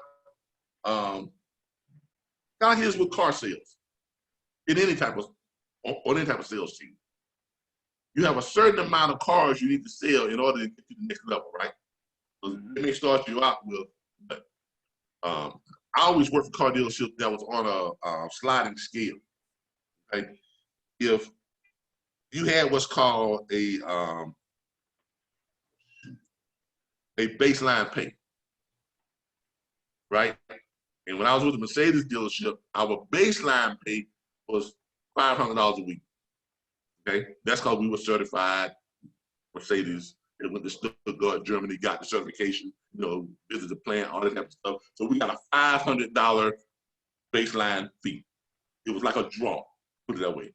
It's like your $500 draw.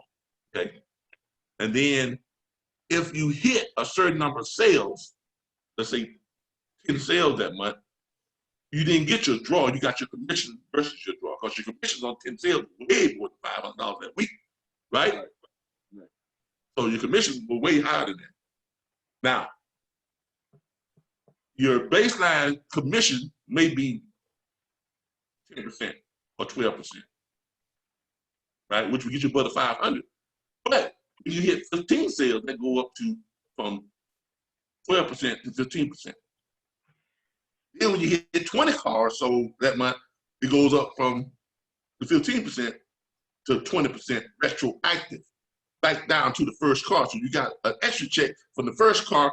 That difference between that 10% and that 20%, you got an extra 10% on all those, and you got your 25% on all of them. That's called retroactive. Okay? And then when you hit 25 cars, then you got your 10. You hit the top of the heap. Because that 30% commission on them doggone Mercedes could put you at about 15 grand for the month. See what I'm saying? Mm-hmm. So it's going to be up to the chapters, okay? And you all are going to have to go before your chapter owners and see what they are going to be stipulating. Now, we will have meetings on that to try and have some type of continuity across the entire company. But I'm going to be listening to what the chapter ownership, because they have paid the price to be the boss in their chapters. Okay? They made that extra commitment. So they're going to have an influential voice when it comes to my ear as to, well, I understand, they're doing this and this and this, but they got to show some type of commitment other than just, I'm gonna be the best membership specialist you can have. Yeah, talk is cheap. Mhm. No. What can you show me besides your words? Okay? Because when I asked you all to join this platform, I promise you all that I will show you all, I promise you all, I made a lot of promises. I will show you all how to become, teach you all everything. I can teach you all about the industry. I will provide for y'all tools and resources. This platform will be more than just showing you how to book freight. It will be about entrepreneurship and this and that, right? And I had to put forth more than just words, right? Mhm. I had to pay for a lot of the tools and resources. I had to brand to get this thing and make it popular. I had to give away stuff on YouTube, but other people were not giving away stuff on YouTube. I had to lower our overall membership and platform, enrollment to make all this happen. And then I have to do what? Put in the work. I have to come before you all Monday night, Tuesday night, Wednesday night, and every Saturday. Put in work in between that time, answering phone calls, doing private consultation, coming up with new things to add to the platform, coming up with new industry ideas, and presenting new opportunities to make you all more successful. See, anybody can just blah, blah, blah, blah, blah, blah, blah. But not very many people can walk, walk, walk, walk, walk, walk, walk. Okay? Mhm. What's the old hustle and flow thing? What the old boy say? It hustle and flow? It's hard out here for Which one? No. You said a lot. It hustle and flow about It's hard out here for the talkers and the walkers. Oh, yeah. Some people talk a good game and they busy talking. But the walkers, don't have time to talk because they're too busy walking. That's right. You understand what I'm saying? Right. What I want to see is how many of y'all can walk the walk. And that's what the industry is waiting on us. Right now they say, oh, they just talking. They just talking. But here in about 3 weeks, we're going to do a whole lot of walking. We getting ready to do a whole lot of, right now we lacing up our shoes, we buying the shoes, lacing them up, we're doing our stretch exercises, getting numbered up, because we getting ready to walk the hell out of it. We getting ready to walk the hell out of this industry. I'm just letting y'all know that. Get ready for it. A lot of y'all finna lose some weight, because we getting ready to walk the hell out of this industry. Myself included. We finna do some power walk-in. Okay? So, Calvin. yeah. I got in late this morning, but when I did come in, you were talking about the owners, the usage fee, which is 5,000 to 10,000. Yeah. And I wanted to find out, you said previously that there was only going to be one Assurance USA per state. But if a person Yes. comes in and pays the 10,000, does that mean that one is theirs and then you'll put another one for? All right, let's backtrack. So you missed this part. Okay. These over here, you see this right here? These are the states that we have expressed interest from people who want to own their own chapter. Yes, sir. Now you notice there's a lot of states that's not on there. Yes. And in these right here, in these folders, some of them have, 4, 1, 3, 2, 1, 1, 1, Oh, wow. 1, 1, 3. I'm sorry, 3 and 1. Yeah, 3 and 1. So that's what? No, that's 3. That's right. 3, 1, 1, 2, 8. But y'all are hungry. But y'all, down there in Georgia, y'all ain't gonna lie to you, boy. You guys enjoyed it, but y'all some go get it. I gotta give it to you, boy. All y'all must be from Atlanta. So y'all hungry. All right, now look.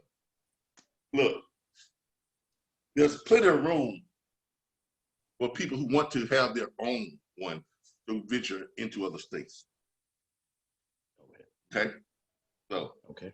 a lot of those that have 2 and 3 and whatever this net, you always have the opportunity to go to a state and have your own. If you got the 5 or the 10 grand to do whatever you want to do and you come up with that, hey, I'm not trying to stop no man's hustle. Okay. For those of you who had not considered being an agency owner, you might want to start, networking on the back office network site or in the chat group with people who have not been considering it. You all might want to start pooling together your resources. Because I'm telling you, if we are just 10% successful, if we are just successful at each agency, each chapter getting 10 members per month, not 10 member specialists getting 10 members per month, but if the chapter itself only gets 10 members, let that sink in. I did not say, well, if I got 10 member specialists, each one of them get 10 members per month.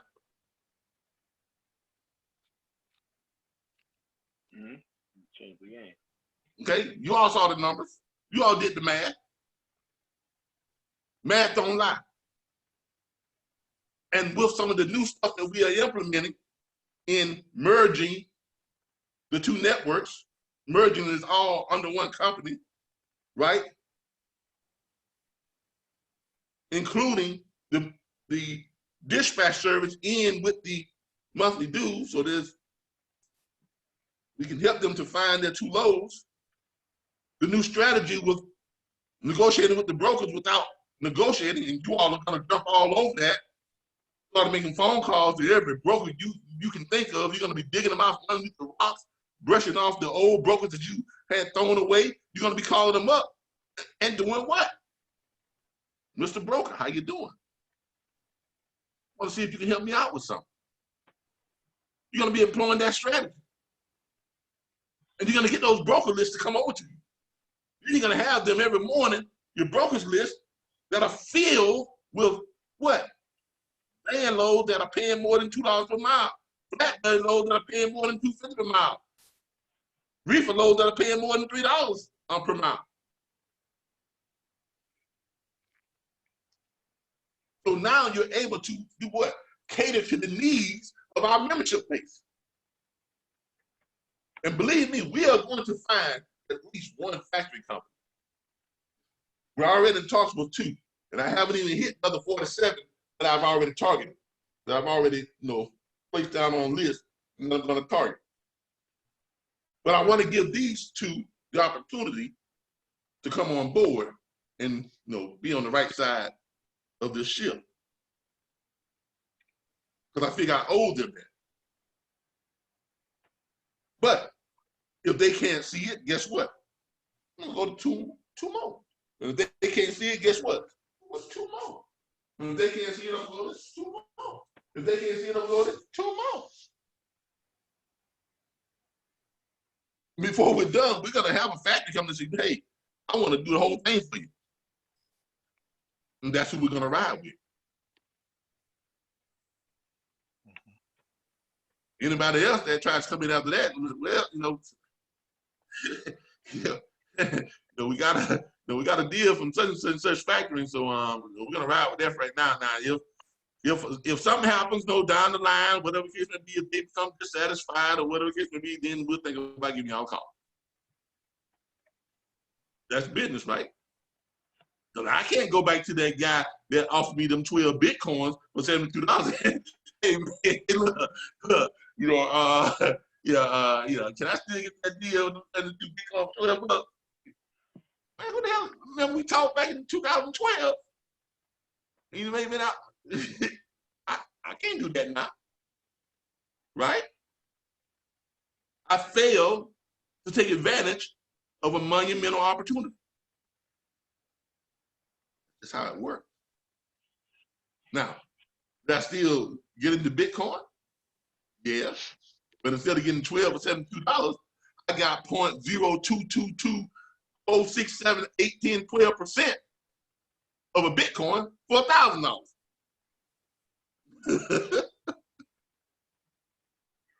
Amazing how much ignorance can cost you, right?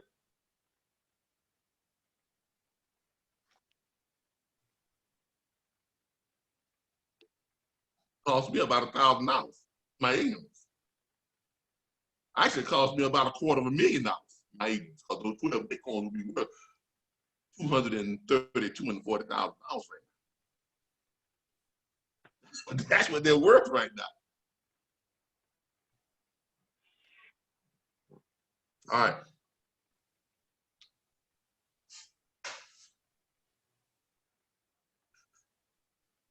Starting Monday, we're going to be having in-depth training on the entire thing.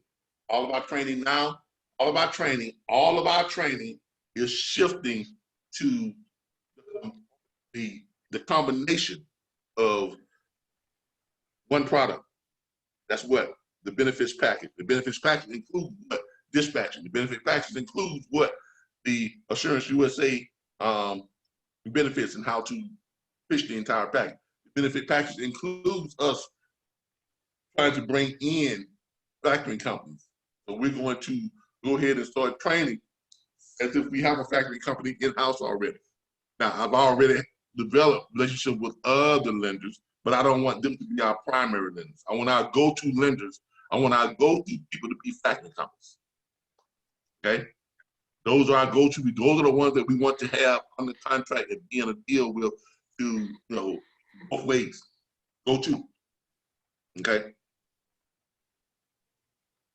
But we do have plenty of other outside lenders who are willing or who want a chance at taking a look at the people we're bringing into this on their membership and being able to offer them $10,000 in finance. But I would much rather, much rather have a factoring company as our primary and go-to lender. For the simple fact that the familiarity that they bring to this new product. Everybody is familiar with factoring. Everybody in the industry knows what a factoring company is. And that brings a certain familiarity, that brings a certain legitimacy, that brings a certain comfortability to the whole relationship between the owner-operators and the chapters. All right. Does everybody understand that? Yes, sir. All right. Like it. Mr. Calvin. Yeah. I do have a question for you. Sure. Can a carrier transfer his policy if we choose to shut down or we had a major illness along the way after he done signed up? Transfer it to who? Like another carrier or a family member that possibly might want to take over for him. Okay, you mean transfer his membership? Yeah. Okay, let me ask you. You're an agency owner, right? Yes. Okay, you got an owner operator that has paid their 10K. They got the finance, whatever the case may be. Like, you got your 25% from that 10K, right? Yes. All right. Now that same carrier now says, well, I want to transfer my membership to someone else. Mm-hmm. You okay with them just stepping in and paying just the $400,000?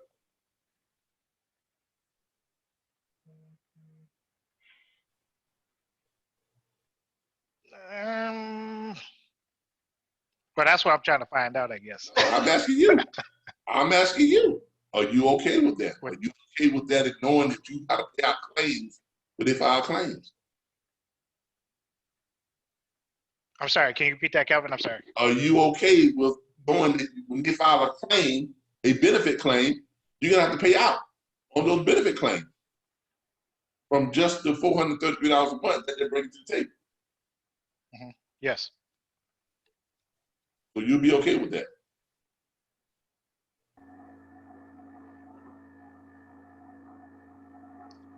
I guess I would have to be. I mean, All right. Then you know, if that's the money case, is constantly coming in, so yeah, but is that money enough to keep the pot circulating to pay the claims out? You have to look at the big picture. If you say you're okay with that, then if that's what you want to do, then you can do that. But corporate is going to charge you when you reach when that carrier gets to their max claim amount, and their $433 is not enough. It's not put enough in the pot for them to keep filing the claim, and you keep paying them out. Yeah, you might end up negative. Yeah, because after a year, I mean, if they're filing one claim a week, right? If they're filing one claim a week, they're having 769 miles, right? You're already paying out 3 times more per month than you bring it. I mean, yeah, per month than you bring it in with that one carrier, right? Right? okay. The reason for the 10K membership, because that money goes into a huge investment pot. And that's because, look, the more money you have to invest, the bigger your gains are, right? So in order for us to keep the balance and to keep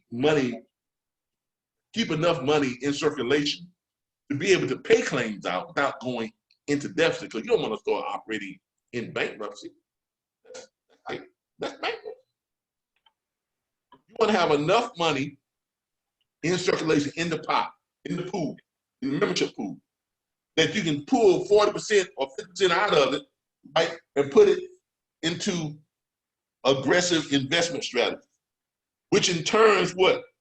Triples and quadruples that money, right?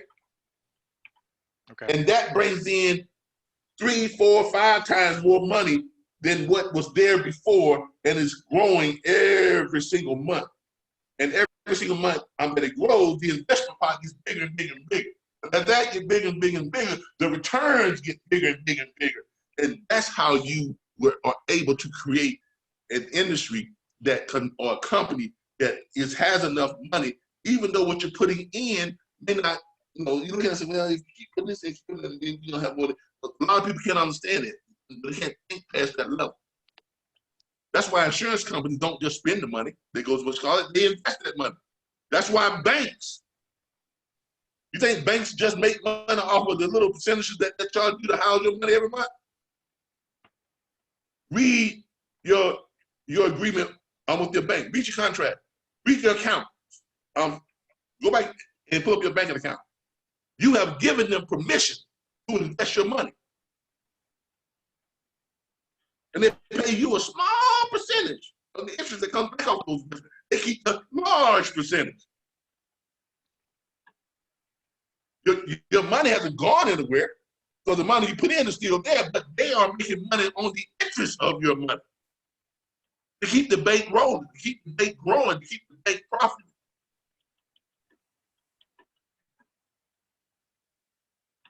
You got to start thinking on a whole new level. You can't just think one-dimensional when you're dealing with a corporate structure like what we are proposing, what we are putting together. Okay? This requires you to think three-dimensional.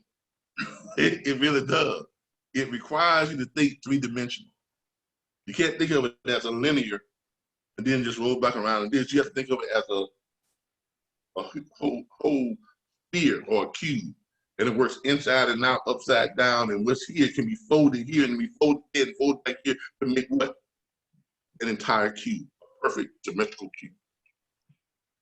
You have to look at all the angles. You have to look at not just making money in the line, but making money in a spear, no matter how it rotates. You understand what I'm saying? The mission to create the invoice.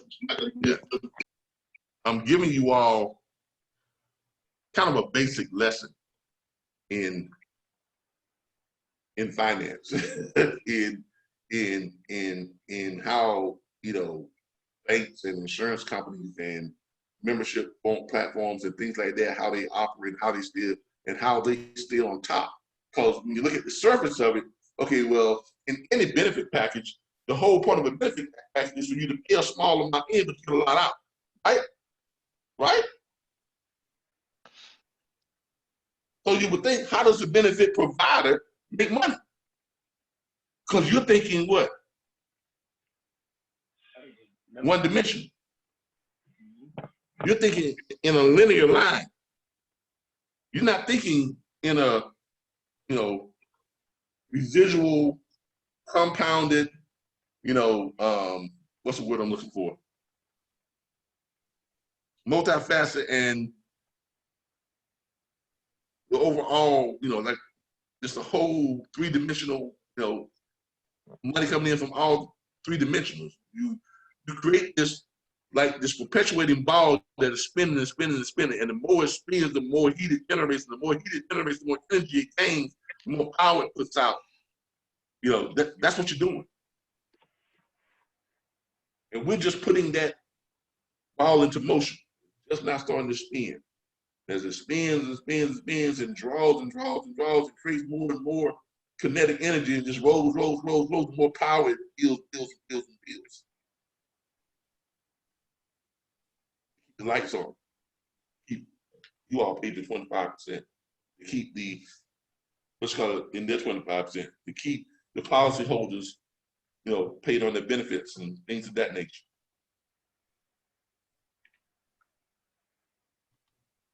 But now I ask you again, you feel comfortable letting someone just transfer that over to someone else without them paying the enrollment? That's no. That's definitely a no for me, Calvin. I mean, Exactly. I mean, Exactly. I understand. I'm not trying. No, I'm not trying to pick on you, because you know, that's a question that came up with actually with a couple of owner operators that contacted me about this. okay. You know, so no, I'm not trying to pick on you or anything. I'm just saying, thank you for the question, because it allowed me to explain it so that everyone could see the big picture. Okay, because look, this is a whole new ball game. You know, I know a lot. Most of you all did not expect to be involved in something this huge when you joined this platform. I mean, you really didn't. You had no idea. Okay. Yeah, I just signed up about 3 days, about 3 days ago, Calvin. Yeah, I know. And I was able to at least catch up to this point. So yeah, and you realize, man, I done walked into something huge. I done stepped into something. He's in the right spot. Look, probably when you signed up, I probably gave you a hint and said, hey, man, no, this is going to be great. You know, this is going to be more than you expected, so get ready for it. But you had no idea. You probably were, the hell I stepped into.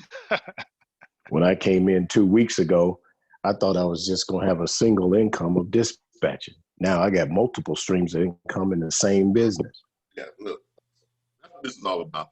But I told all of y'all, bottom line, this is about making money. That's why you came into this industry. That's why you took this platform. That's why some of you went and paid other platforms, you know, $1,200, $300, $5,000. Y'all know what I'm talking about. Don't feel bad, because a lot of y'all did it. Paid other platforms, you know, thousands of dollars, and you don't get none of this. None of it. You know, you gotta scoop. Here's your scoop of cereal. Oh, ain't no milk with it. It's a dry cereal. Your one scoop. Here it is, I'm giving you all the whole box of cornflakes with a gallon of milk and a pound of sugar. Yeah. But that's what this whole thing is about, though. When I created this, I had a goal in mind, and I had a vision in mind of what, excuse me, what it was going to grow to. And I knew where I wanted to go as an entrepreneur. And I knew I couldn't get there by myself. I've done a lot by myself and gotten up to a certain point, but I knew if I wanted to go to that next level, I had to have a team, an organization that I could go that next level with. Because you can't get to that next level just by yourself. I mean, you can't do it. Well, I can't do it. Somebody might have figured out a way to do it, but I haven't figured that out yet. So I chose to work on figuring out a way to get there as an organization. Okay, and as an organization, the way we are structured, you all at the ownership level, you will invariably become the new billionaires. If we are just 10% successful, think about that. 350,000 owner operators, right? 350,000 owner operators.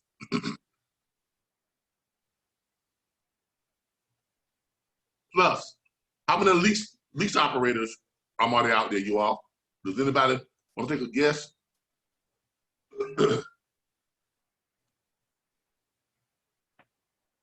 100,000.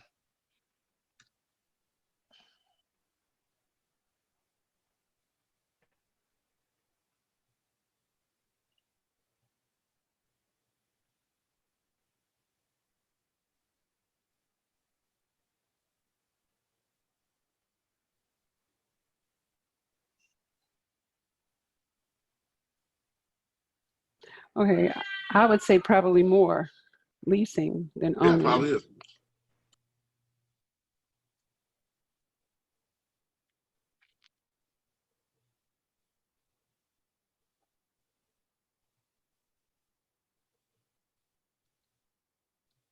Pretty sure someone has that.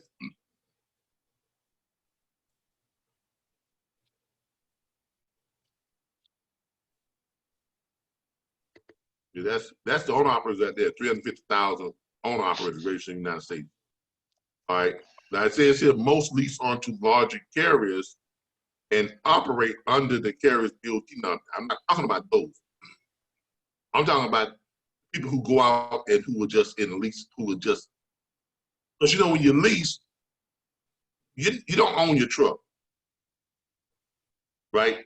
You are literally leasing that truck from the company, right? You don't own it. But they allow you to, I'm trying to see how many lease, the percentage of truckers, yeah, we know that that percentage is owner operators. We're not talking about the lease, guys who just lease. I'm trying to find that answer. I gotta ask that question in a different way.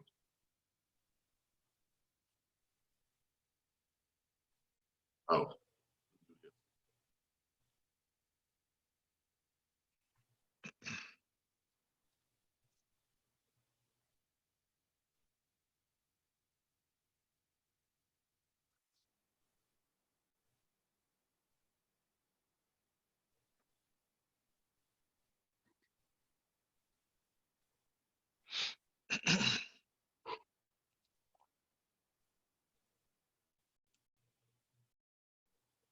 Let's try that question.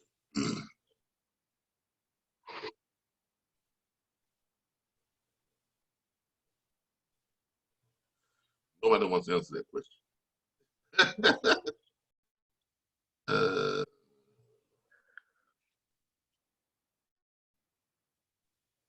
If anybody wants to answer that question. What was the question again? How many company lease truck drivers are there? Or how many lease operators are there? Not owner operators. I know a bunch of owner operators lease their trucks onto another company. But I want to know how many out there who just lease from the company. You know what I'm saying? They don't own their own truck. They're just lease operators. So when I first started with Western Express, I was never a company driver at Western Express. I went into the lease program first. And that was not my truck. I was leasing it, but it wasn't my truck, right? And then after being a lease operator for about 4 or 5 months, 6 months, I came home and bought my own truck and then went back to Western Express under their owner op program, different program, right? One, I didn't own the truck. The other one, I owned my truck. I was operating under Western Express's what? Authority. You see? So I'm trying to figure out, and as a lease operator with Western Express, I could find and choose my own loads, which most lease operators can. And if that's the case, then they could qualify for this membership. You understand what I'm saying? Mm-hmm. So that increases the pool of clientele.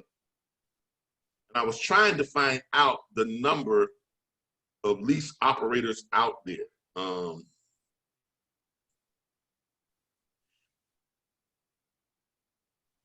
But no one seems to answer that question. They tell me about the owner operator, but they're not telling me about the lease operator. And those are two different, segments of the industry. Because I guess that's such a dynamic number. If you don't have the monetary ability to buy a truck or a trailer, you're going to lose. And that's my logic for saying why that they're more than. Yeah. I would think that there's about, on average, close to 500,000 lease operators out there. 350,000 the owner operators. There's got to be at least close to 500,000 people who lease. And then, leasing, this is even a better reason why to have a company like this, because you're not going to have those people who are just starting out making a whole lot of money. And that's probably why they drop out and never become owner operators. So this kind of helps them out as well. Right? Yes. Invariably, yes.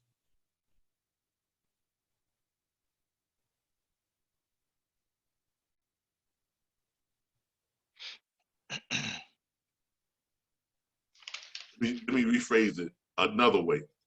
How popular is leasing a semi?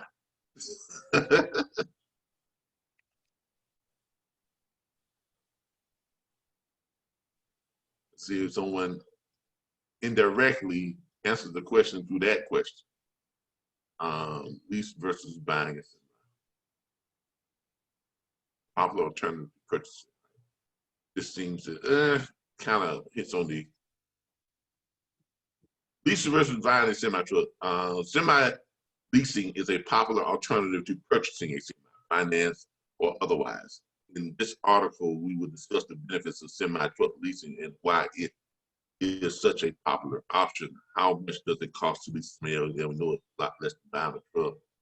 I'm trying to see if anybody given a number. It is a good idea or a percentage. Lease a semi truck. Generally speaking, a lease is more expensive than a comparable purchase. This does not mean a lease is a bad value. Leasing a truck instead of buying it allows you to mark its use as a general business expense rather than a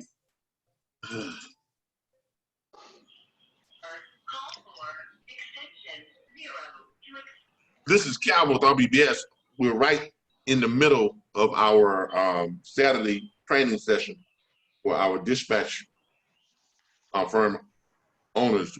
If you don't mind, give me a call back in about an hour.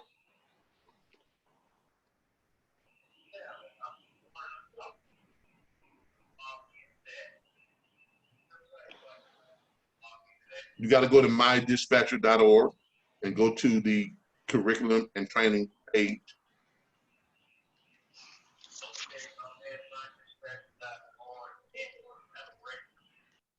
No, I said mydispatcher.org, not my dispatchers. Go to mydispatcher.org.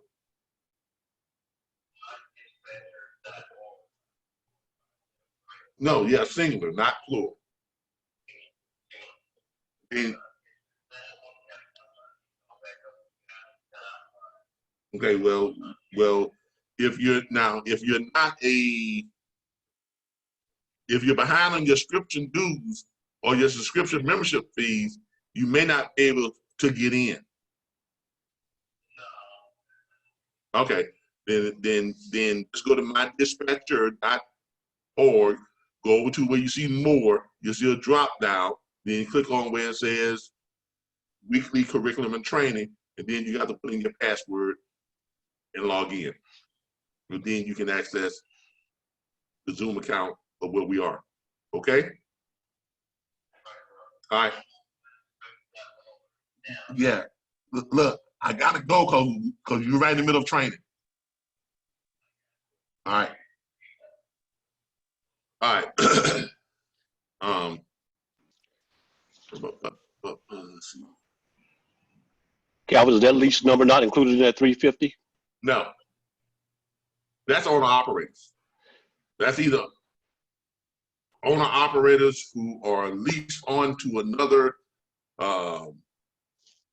authority or owner operators who have their own authority. Okay? But leasing is different. When you are leasing, you don't own your own truck. You're leasing the truck from the company, right? So you are not considered an owner operator because you are leasing that truck. As it says here in that description of that 350,000, it said that includes, individuals who are leasing, right, their truck onto another company or using another company's authority. You understand?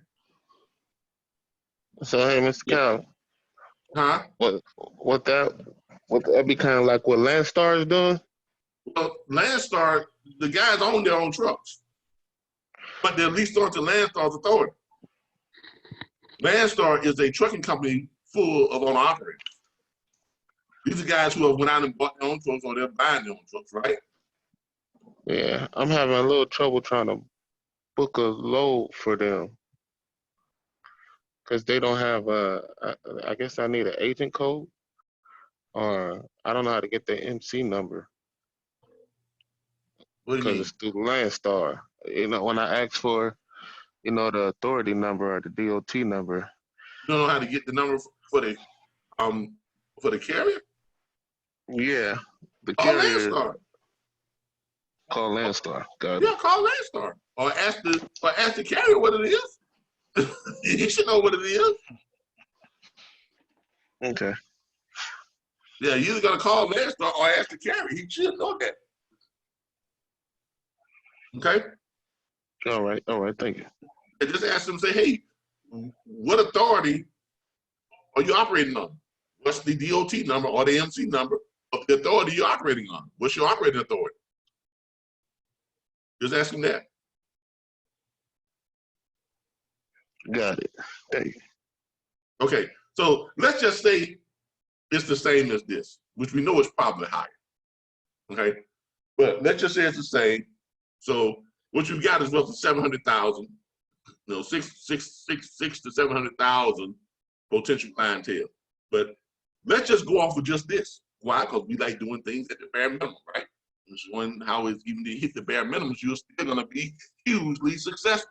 But let's just say each year we only get 10% of that. Now remember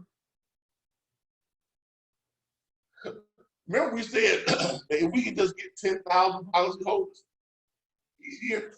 Y'all remember that? Y'all remember that?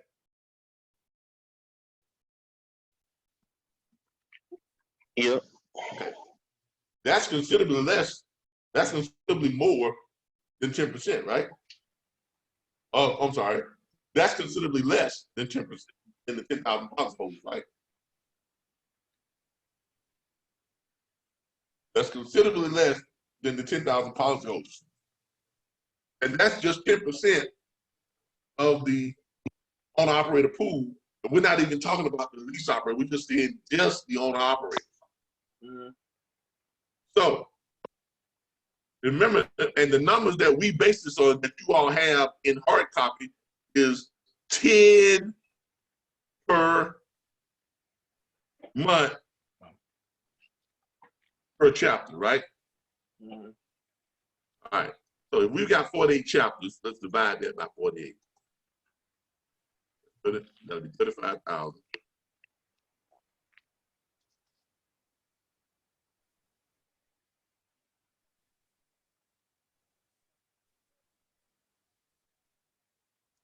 That's 729 members for each chapter for the year. Divide that by 12. That's 60 memberships per month per chapter. Remember the numbers that we based this on? Was how many per month? How many again? 10. 10. And in case y'all have kind of forgotten what those numbers look like, let's go back and refresh them real quick. Go back to the opportunity.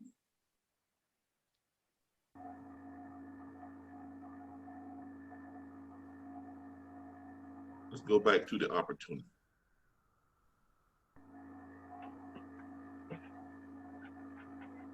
Right. Here's the opportunity right here. Put out here to the numbers that we talked about.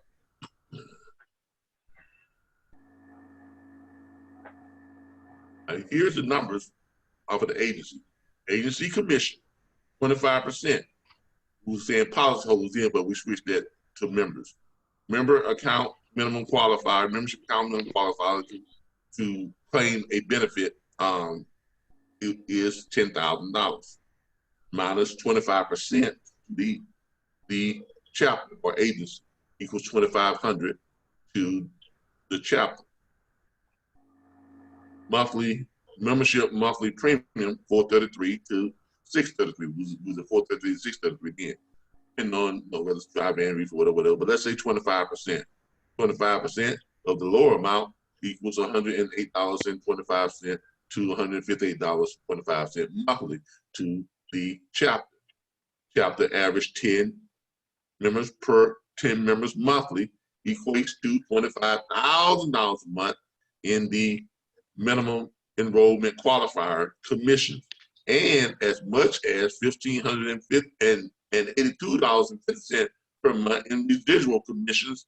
After 12 months of compounded residuals, it's $18,990 a month and $300,000 in your minimum qualifier membership commissions. Now, what happens to that $18,990 starting the next year? Does it just go away? Compounds. No, it moves over to the next year because they're paying that each month. So on January of the next year, you got that coming in each month, right? That's what you've got coming in each month. So if you've got that coming in each month, right, with monthly residuals compounding yearly. Now remember, this is based on just 10, not 60, which is just 10% of what? The 350,000 operators that's out there.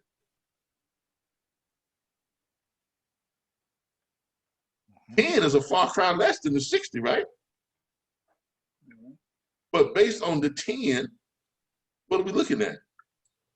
With monthly residuals compounding yearly at that pace, an agency can reach more than 2.7 million in monthly residuals after 3 years. Let's just look at the first year, 18,000. 18,990, right? Times 12 months. But you come in each month. So now you're up to 227,000 on the ones that you got that carried over from the year before. Not to mention what? You bring in another 18,990, right? Each month, right? For the next year going over. So that means you're gonna add that to the pot.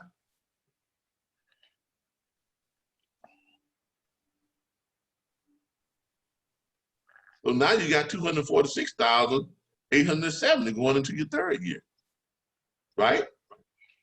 When you reach that one at the end of the third year times 12 months, you're sitting on $2.9 million per month. That's coming in going into your fourth year. Plus another 18,000. Now give or take, a couple of hundred here and there for the people that drop out, that come in, whatever the case may be, right? But still, that's not what you're looking at going into your fifth year. 2.9,981,000 per month.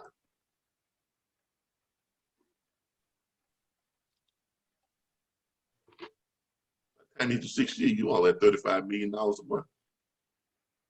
And we're not even counting what?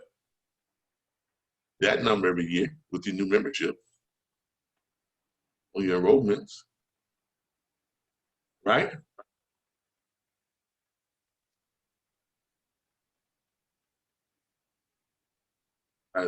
Tell me again how this is not a game changer, how this is not a huge opportunity.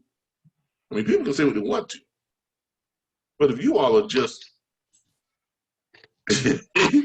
look, if you all are just stumbling through this, you're gonna make money. Owner operators are gonna solve their problem with cheap freight. Factory companies are never gonna get their percentage of paying that out. I mean, a factory company would have to be blind, stupid and crazy, not to see the value in this from their perspective. Because if they had a factory company, they're the ones who was factoring all that money. What do factory companies charge you all? What do they charge? Anywhere from what? 2 to 5%? 3 to 5%. 5%. So let's say they're on the low end.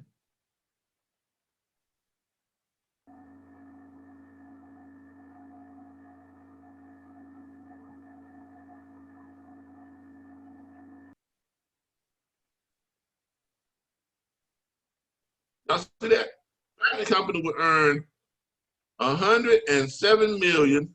What is that? No. $1,073,314.80 per month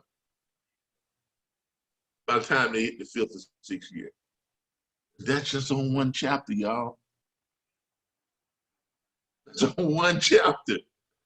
That's on one state, one chapter. If we got 48 chapters, is the factory company making money? That's on one chapter. One chapter that's doing what? 10 members per month.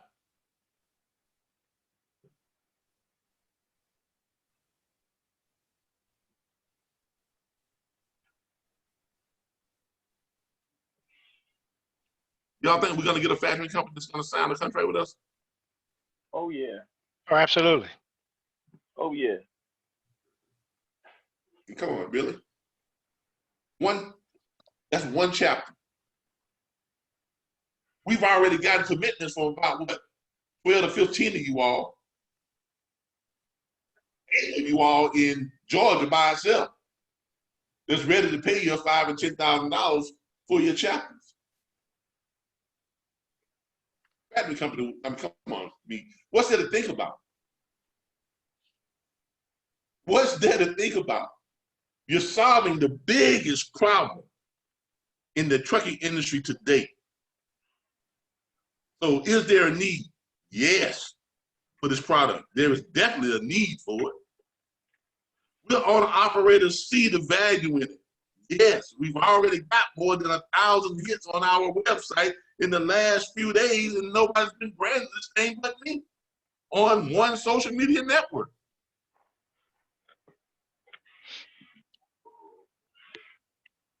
Will, is there money? Is there an opportunity?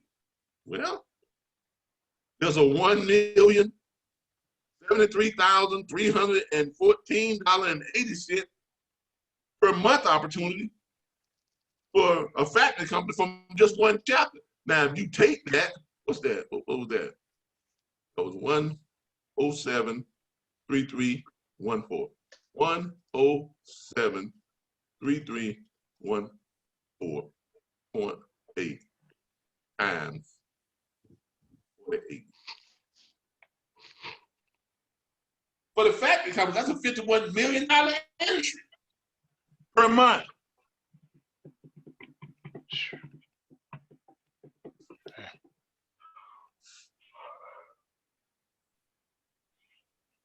And growing. That's by the 5th year, going to the 6th year, factory income 8. If we only have 2 exclusive factory companies, that means they get to split $51 million per month and growing.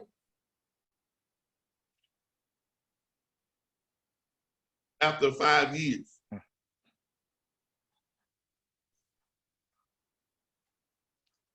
I think factory companies are making that kind of money now. I don't think. If they are, God bless them. They're probably doing, but whatever they're doing, this gives them an opportunity to increase that. Like I said, this is like Marty McFly in the time machine.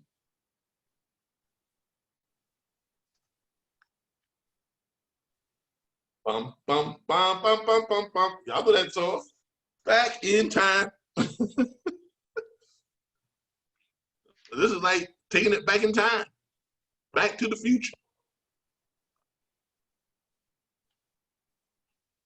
And inventing factoring all over again. And the first ones to do it. Now, if it sounds like I am preaching to the factoring companies, I am. Y'all ain't missed that. I am. Because I know they're going to watch this.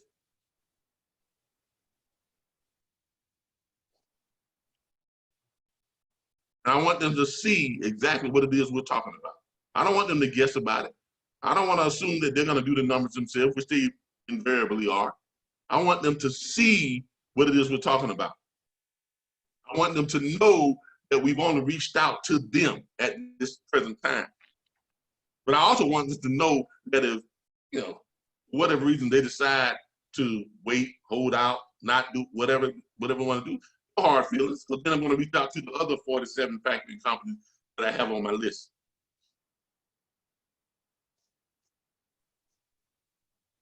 But I have extended this opportunity to them first, and that's saying a lot. But I could have just shouted out there and said, first come, first serve, right?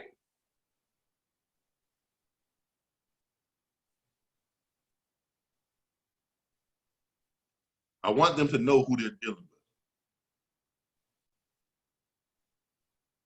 I want them to know the opportunity that sits before them. Because you all know what the opportunity is. That's why you're here. That's why you already committed paying your 10 grand for your 5 and 10 grand for your chapter ownership. I see the opportunity. Y'all know what it is. Y'all not blind. Y'all can count. You all know the need that exists for this. You all know the value that it brings and who it brings it to, the owner operators. This will effectively end the concerns over cheap freight within the industry for owner operators, period, point blank, in the story, in the discussion. It's a thing of the past. You don't want to worry about cheap freight, man, just get Assurance USA membership. factoring done, get your dispatching service done, get your benefit package done, all conveniently. You can do it on your phone. They got their website is app friendly and paperless. So there you have it. All right. Look, that's the opportunity. I mean, look, there's no sense in me going and doing the numbers on the 10% because if you're gonna, I mean, we really, there's no need in me doing it on 60 members, you know, signing up every month, right? Because I know that each one of you all is going to get more than 10 members per month. I'm as an agency. You all as member specialists will do that individually. Why? Because starting today, when this ends, you all are going to go to what? You all are going to go to our Facebook page, and you all are going to scroll down, and you're going to start sharing all this stuff. You're going to start tagging or hashtagging your chapter, right? That's what you all are going to do. Starting today, or Monday morning, whatever you want to decide to already start, you all are going to start calling every broker you can dust out of your Rolodex, your book of business. You're going to go to the stick code side, and you're going to put in the broker's thing. You're going to book every broker you can think of. You're going to hit them with the what? No negotiation pitch, right? And you all are going to start getting your list in of dry vans freight that pays more than $2 per mile. Your list of flatbed freight that pays more than $2.50 per mile. Your list of what? Refrigerated freight that pays more than $3 per mile. And between now and 3 weeks, between our launch, you all are going to be perfecting your all-inclusive in one location, in one membership pitch. You all are going to be getting that freight in at more than $2, $2.50, and $3 per mile. And you're going to be using it to do what? With your existing networks you have now to help your owner operators get the loads that they want, any kind of money that they want, going to the places that they want to go, right? So in between this 2 to 3 week span before we do our official launch and start taking in business, you all are going to increase your revenue because you're going to now have freight that reflects what the owner operators are looking for because of the new strategy. And in 3 weeks, when we launch, y'all are going to be ready to go. Why? Because we will have had training on this, along with our dispatch training, along with our training every Monday, Tuesday, Wednesday, and every Saturday. Why? Because we are now a merged company. We're now a merged platform. I will start renaming the different websites and stuff and start putting it out there and to include the merger to reflect merger.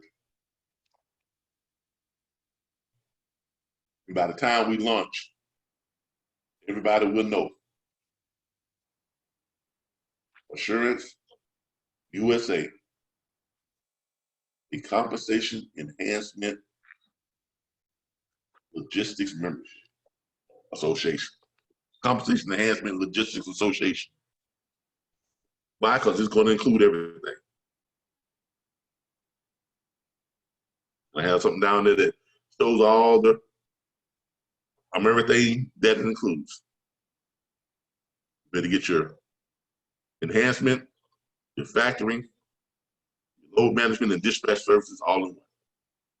All in one membership. No more paying extra money for a dispatch membership. No more going outside paying extra for a separate factoring. Yeah. No more running cheap freight and losing money on it just to go find a good load. No more deadheading just to go find a halfway decent load. No more taking a short load to go back home and lose money just to get back home to your family. We're gonna solve all those problems in one sweep.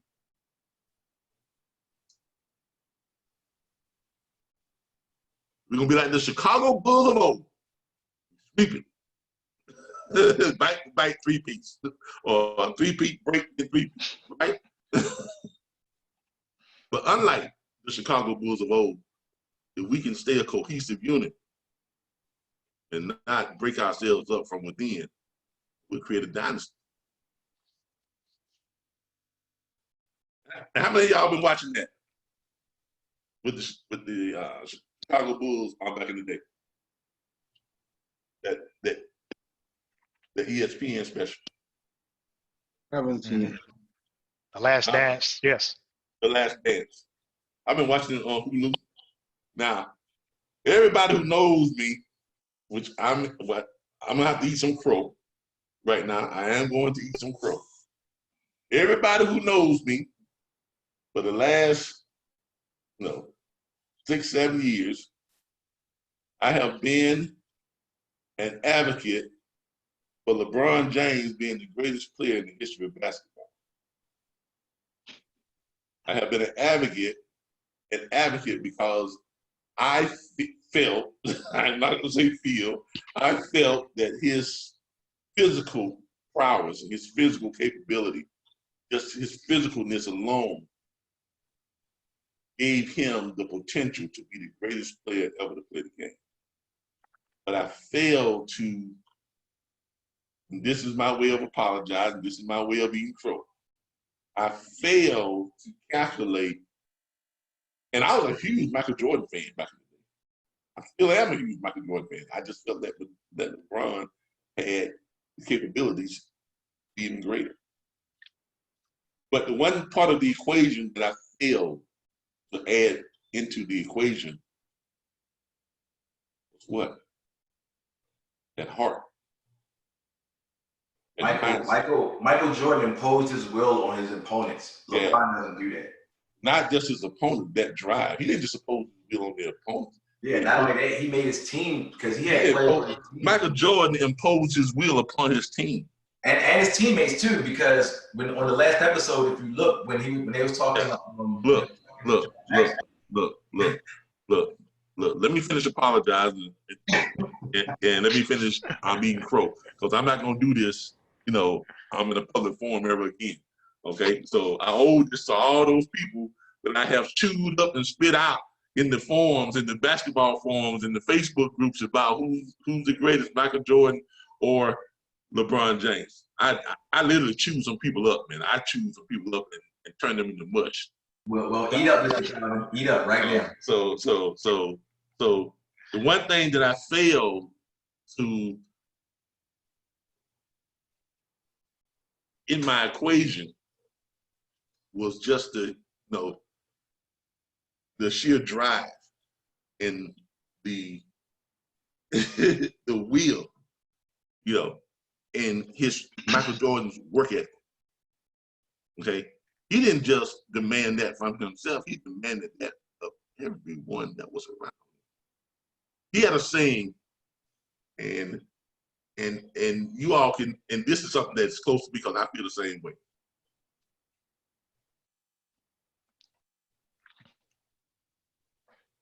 I have earned the accolades that I'm getting right now. You said I took this team from the bottom, because they were Chicago Bulls. They were less than nothing. I took this team from the bottom, and the players that came along with me, we turned it into a championship team. I imposed my will upon these players. I tortured these players. I, threatened and frightened and just demeaned these players to the point to they either had to play on my level with this team or they had to get off this team. So for the new people that are coming into this, you didn't build this up the way it was. You can't hamper around like, oh, look what we are, because you ain't built none of that. the guys who I tortured, the guys who I talked about, the guys who I belittled, the guys who I just put through the ringer to get them to play on the level that I'm playing on. They can do that, but you can't do that. Because you ain't earned that yet. You ain't been tortured by me yet. Okay, you ain't been drugged through the ringer by me yet. So when you come on this team, be prepared to do the things that I do. Be prepared to put forth the sacrifices that I put forth. Be prepared to put forth the work ethic that I put forth. Because if you are not prepared to do that, you need to get off my team. Because on this team, we work to win. We don't do anything less. We work to win. And with that being said, I have to, I don't have a choice. I have to place Michael Jordan as the greatest player to ever play this game. Now, in that, I want you all to understand that that's how I feel about this company. I feel about what we are doing. You are not prepared to work. If you are not prepared to sacrifice, if you are not prepared to start branding on every social media network, if you are not prepared to start sharing on all the groups, if you are not prepared to sign up with all the groups, if you are not prepared to do any of that, leave now. I don't want you on this team.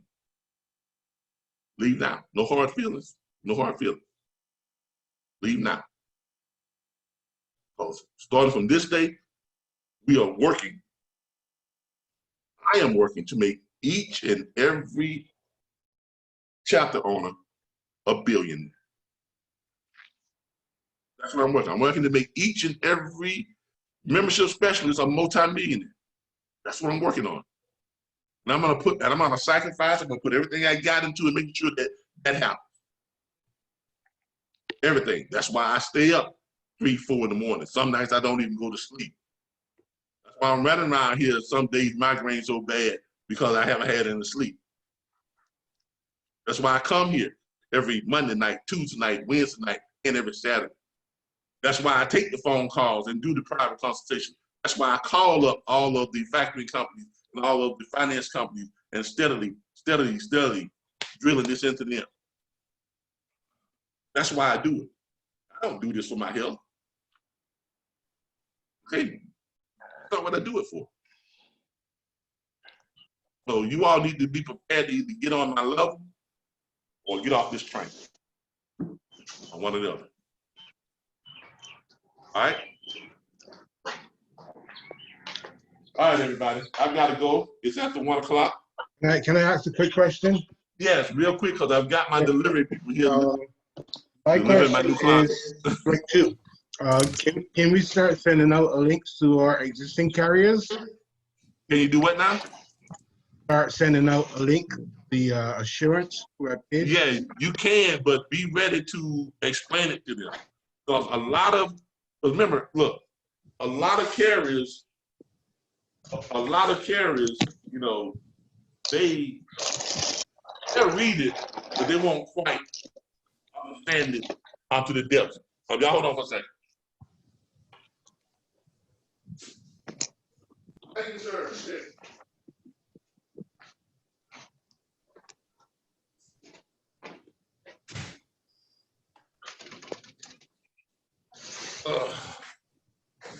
And just some new protective equipment. I think it's some shoes that I ordered for my wife. This is from the same company that I get the protective equipment from. Yes, because they sell other stuff too at a good price. I got these for $3 for my wife. When we get all our protective, masks and protective gear and stuff. I got these to match her. Y'all like that? Those are $3. She's gonna love them when she gets home. But they match her hat with the shield. I got a hat with the shields, nice stylish hat. They have the face shield on it, and the hat is discolored. So I got her some shoes from the same site that matches the hat. Nice. Yeah, a stylish, nice way to be stylish and protective, at the same time. This is the new normal, y'all. And y'all know me, but these are nice. I like them. They're cute. She'll like them. Send me a pair down to Dallas, man. Huh? Send me a pair down to Dallas, Texas. The link is on my personal Facebook page. The way y'all can go order them. I mean, I don't put it on there to make money. I mean, it's just there. I mean, I get a little small, affiliate fee, but more welcome to use the link. They got all kind of stuff. They got all the face masks, the high-tech face masks, and the face shields, and all types of stuff on there. Gloves, the big boxes of wipes, the disinfectant wipes, all that type of stuff. I mean, you get all of it. Even got the UV lamps that you can sterilize, your room and your stuff with. UV lamps, turn them on at night. They sterilize the home. So all on there for really, really, really cheap prices. So, and not trying to gouge. But the question is, can y'all start sharing it? Yes, you can, but be prepared. But before you start doing that, kind of brush up on it and be somewhat prepared to explain it to them, because right now when you all start and yes, you are going to be sharing it, but I'm going to be showing you all on Monday how to respond, and I'm going to be showing y'all there's some quick responses that are already built into the website. I'm going to be giving you all the access to our back office sites from Monday or till next week, where you all can go into the back office and you all can share the different responses and stuff. So when they come onto the websites, not only will I receive the hit saying that they're on the website, you all will receive it, and you all will be able to respond to them and be able to respond to their questions and invite them to call you or whatever. Also, sometime next week, I'm going to start issuing out the toll-free extensions to the agencies. Once we get figured out who's going to be what and where, we'll figure all that out. All that will be figured out by next Wednesday, because Monday, Tuesday, and Wednesday we're going to have the agency meetings. I'm conducting no private consultations this coming week. I'm going to go to the private consultation site and block all private consultations. So please don't schedule private consultation next week. Please don't call up just to ask a question you can find the answer to in your back office site or in the chat group. Please don't do it, or wait till we have training to ask that question. Please, please, please, please give me the time to work on what I have to work on to make all this hit the time frame we need to hit it. And this is very important, very vital. I'm going to be spending a lot of time with my corporate staff next week. We're going to have meetings scheduled. I've got a bunch of meetings and callbacks from the factory companies. I'm hoping to get the two that we have approached and get them on and have them exclusively. And I will be willing to sign an exclusive contract with both those companies to give them the exclusive rights so that they can share that 51 point some odd $1 million every month. Okay? And what it's going to, what they're going to make from their factory side of it. So I got a lot to do. So what information from us do you need to get the ownership process? It is on this form right here. We sent this out to you all. Here's what I need. Interested parties for agency ownership. Forward your full name, address, include city and state, contact, phone number, indicate your interest, agency ownership or agent. Don't send me something saying I'm interested in both. Make a decision. Yes. Okay, get off the fence. Yes. Get on one side or the other. If you have what it takes to evaluate what this is going to do for you, you have it. Okay, there it is right there. They're the numbers for the agency. They're the numbers for the agent. Here's what it's going to require you to become an agency. These are your investment numbers. If you have what you need, make a decision. Don't send me something. I got something from some of you all. Well, I want to know what the agency and no. Make a decision. Okay. No, I don't have the time to to entertain someone who is on the fence. Make a decision. Get on this fence, get on this side of the fence, or get on this side of the fence. Okay? Because I'm not gonna have you attending an agency meeting when you are seriously contemplating not becoming an agent. Because there's information that's gonna be shared that is only gonna be for the agency owners. Why? Because they are paying the cost to be the boss. Okay? So you're not gonna be a fly on the wall just to, let me listen in and see what they're saying. I don't know if I'm gonna do it, but I'm gonna listen. No. Okay? How long does it take for you to upload this so I can get what I missed coming on? Already uploaded. All right. It's already uploaded. It is on Facebook, on both the Assurance USA page. You scroll down, you'll see it. It'll say agency agent opportunity. There it is right there. Assurance USA earned $2.7 million in monthly residuals. That's the video of our meeting that we introduced it in, right? If you go to that video, right, there's the link right there. If you go to that video, that's the video. Go to the video and you watch the video. This is one you don't want to miss. After viewing and evaluation of the Assurance USA Compensation Enhancement Agency Classification Opportunity for a complete proposal that includes breakdown of earning projections, costs, and benefits. Here it is right there. Click on that. That's going to take you right back over to where this full presentation. So, Calvin, you saying it's going to be in the back office after this meeting is over with? Yeah. This one, yes. Yeah. No, this meeting is going to be on YouTube. We're going to put it on YouTube. It's going to be on Facebook. Eventually, it's going to be back. I don't have the time to try to put this everywhere like I used to, because we got to get up and going. We got to get up and going. Okay, we got to get up and going. We got to get this going. We got to start. We got to get the agencies in place. Once we get the agencies in place, then they can help get the agents in place. Once we get that, then we got to concentrate on getting the memberships in. Okay, so there's a lot that's got to be done. So you saying it won't be? So it may or may not be. I'm not gonna say that it is, but I'm telling you where it is now. Yeah, you know, all of you can access YouTube. There it is, right there. It's on YouTube. Yes. Okay, it's on YouTube. It's on our YouTube channel, on our RBBS YouTube channel. It's on Facebook under Assurance USA. Go and like the page. Assurance USA is on Facebook. It's on Facebook under the RBBS Logistics Learning Center page on Facebook.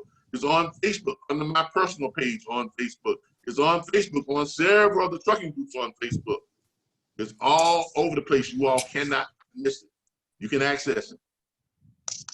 Okay, you can just take the time to go and look for and access it. Okay? Fantastic. So the opportunity is all over the place. There it is right there in print form. You click on that, that does what? That pulls up the actual form again.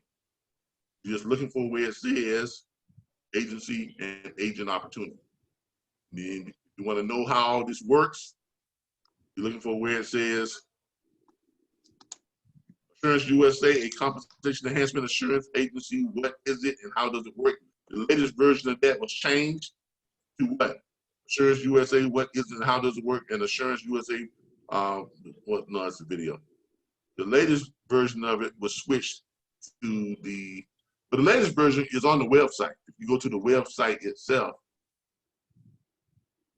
website.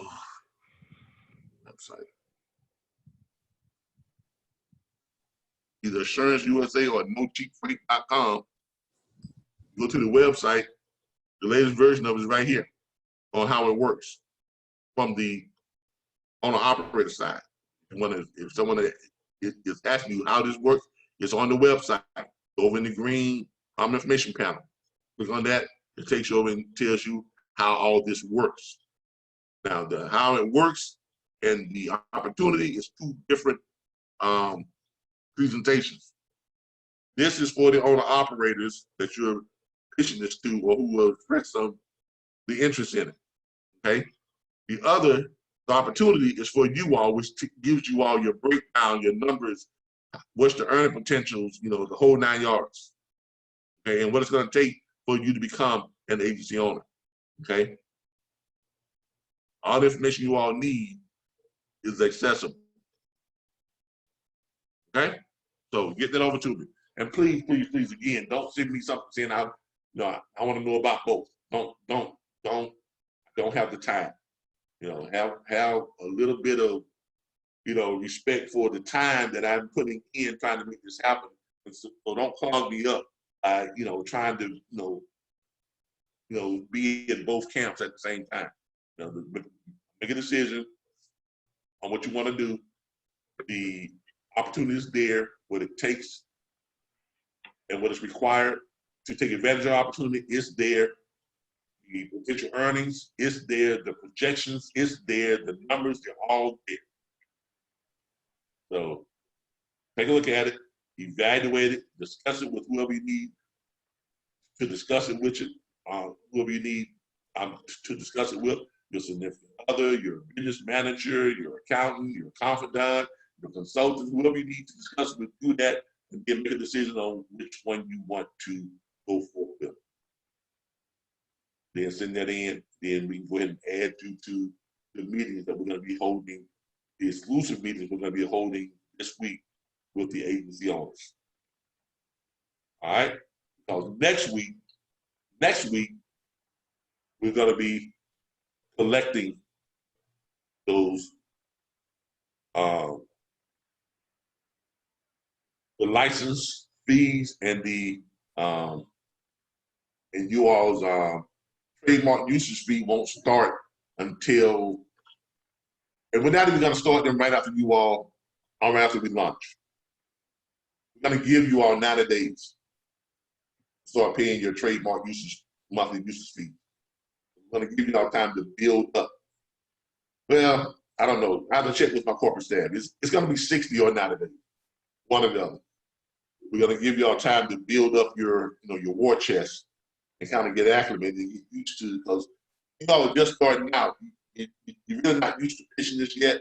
So you won't be bringing in the revenue that you will be 3 months from now, because you have learned more about it, you've gotten used to it, you're able to more effectively make a pitch, you'll know some of the inherent, you know, objections to overcome, and how to, you know, you'll start getting to the groove of it. And once you start getting to the groove, that's when you start going hand over fist. But we want to give you all time to get into the groove and start to generate, you know, what you all need to start generating and start bringing it in. Okay? A quick question, because we kind of went over a little bit there. Do we need permission to use the logo on, let's say, a magnetic sign? If I wanted to make a sign to put on my vehicle as I drive around, anything like that? Once if you are an agency and you have paid for the trademark, you know, if you paid your fee, then that's what gives you the permission. That's why it's called a trademark usage fee. Okay, so once you have paid your license usage fee, the $10,000 or $5,000, then that would inherently, because you all agreeing to pay that, plus you agreeing to pay your monthly trademark usage fee, right? That's what that's all for. That's why it's called a trademark usage fee. Okay? Yeah. Got it. All right, everyone. I hope you all, you know, got a deeper understanding and a deeper, you know, appreciation for what we are about to embark upon and what we have started. It's going to be some ride. I'll tell y'all right now. Y'all get ready for it. This is. I don't know what y'all have been involved in. I'm in the past, but this is the biggest thing that I've been involved with and taking on at this level. Because we are actually not just jumping onto something that's already, you know, in place, or something that's, you know, on the back end or something. Because usually that's what happens. And y'all know, we usually get in on the back end of things, you know, when there's really no opportunity left. It's just, you know, bandwagon. jump on, right? This is the forefront. This is the beginning of an industry that we have created. I mean, this is your opportunity to be in on something like a Bitcoin when it was just 12 Bitcoins for $72.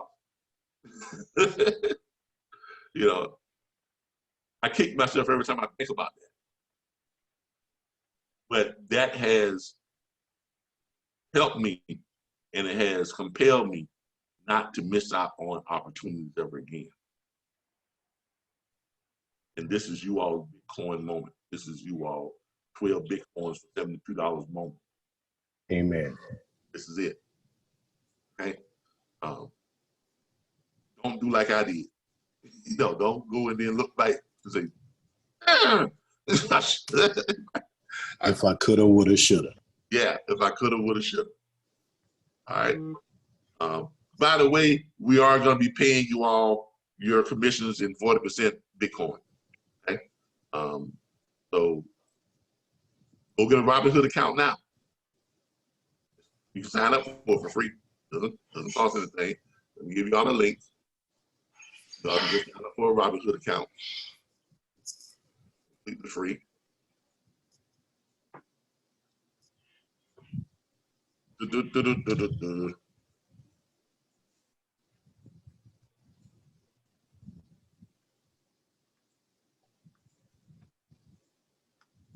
I strongly recommend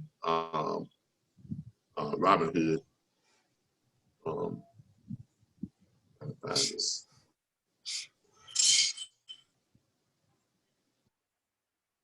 I strongly recommend you all start up on on your Robinhood platforms. Get a Robinhood account.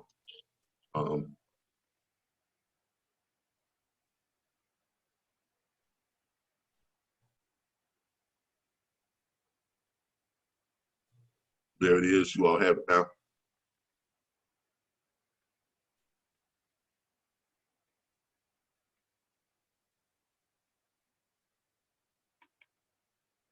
Yeah, a lot of leases do drop out because they aren't making enough money by their own and leave the industry. Yeah, you're right, Miss Barrett. You are definitely right.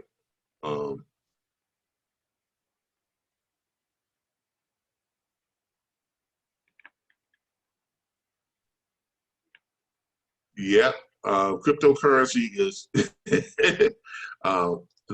look, cryptocurrency is the way to go now. Okay, my cryptocurrency account, I just initiated another $1,000 transfer to my Robinhood account so I can buy another $1,000 Bitcoin and other cryptocurrency. As you can see, Bitcoin right now is trading at $9,356. I've put in all my money. I've only got $27.94 buying power left on my availability, but I have initiated another, as you can see here, I have initiated on May 13th, I initiated another $1,000 transfer. Yeah, we've started the transfer of $1,000 from Wells Fargo. It should be completed by 5/19. Please don't withdraw funds while your money is waiting for that to hit. They've already taken it from my account. This is just it's in transition. When you move money from your banking account to your Robinhood account, they give you, it's about a 7-day period that they give you time to kind of think about what you're doing. And any time during that time, you can cancel and your money will go right back to you. So it goes back to your account. But my advice to you is evaluate what you're doing, make a decision, and then go for it, live with it. Because look, this this is the future. This is, not not just Bitcoin, but any of the digital things that's going on. The reason why I transferred on that much, because I want to take about 700 of it and put it into Zoom and other platforms like Zoom, because this is the future of big corporations. You know, most of their staff, especially most of their executive staff, are gonna be going to this type of format permanently. And these types of formats, these type of platforms, are only gonna get bigger and bigger and bigger and bigger and worth more and more and more money. These are the new Microsoft. These are the new, you know, big hitters on the exchange. And this is where your money is made. No, I don't know of anything out there that is trading like this is. Now, when I got in, y'all can see here, I paid $1,000 to get into this, right, on the Bitcoin level. I'm already at $2,101.27 in the equity. I've made over $1,000 in as little as 3 to 4 weeks. Nothing else on the market gives you that type of gain. Nothing. Okay, but I kind of got in on the kind of a light end, because when I got in, I think I got in about 6,000 or something. Where was that? Which was about, let's see, a month ago. About a month ago, I got in about right here. That's where I got in at. $6,872. All right, that's where I first got in at. I just tested the water. I bought $99 worth of Bitcoin. I bought like like 0.1265678910% of a Bitcoin. Then when it jumped to about right here is when I bought another $1,000 worth. Okay, which was on April the 29th. Bought another $1,000 worth. Okay, and so that's what put me at my $1,000 gain now, because now is there. You know what I'm saying? So that's what gave me my $1,000 equity. If I had put in $1,000 back here when it was 6 something, I have almost $3,000 of equity, right? Now you're probably saying, okay, but where's it gonna go? Well, that was 1 month ago. 3 months ago, this is where it was, $10,100. Where was it a year ago? A year ago, it was here, $12,947. Well, where was it 2 years ago? 2 years and 15 days ago, it was there, $19,260. Now, this was before coronavirus and all the other stuff. It hit the market like in May 15, 2015 at $236. I had a chance to buy it before it hit the exchange. 12 Bitcoins for $72. Now, based on what is that now today, that 12 Bitcoins would have paid me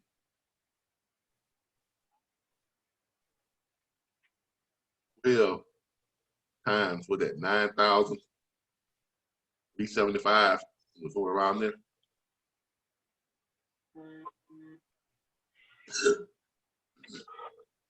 That 12 Bitcoins would have paid me, we went to $112,500 right now. Now, when it gets back up to this right here, and it will, when all this thing just blows over and watch how the market shoot back up. Like anything, the market's always shoot back up higher than it ever was before, and continues to rise and rise and rise. So when it gets back to that, the same 12 Bitcoins would have been worth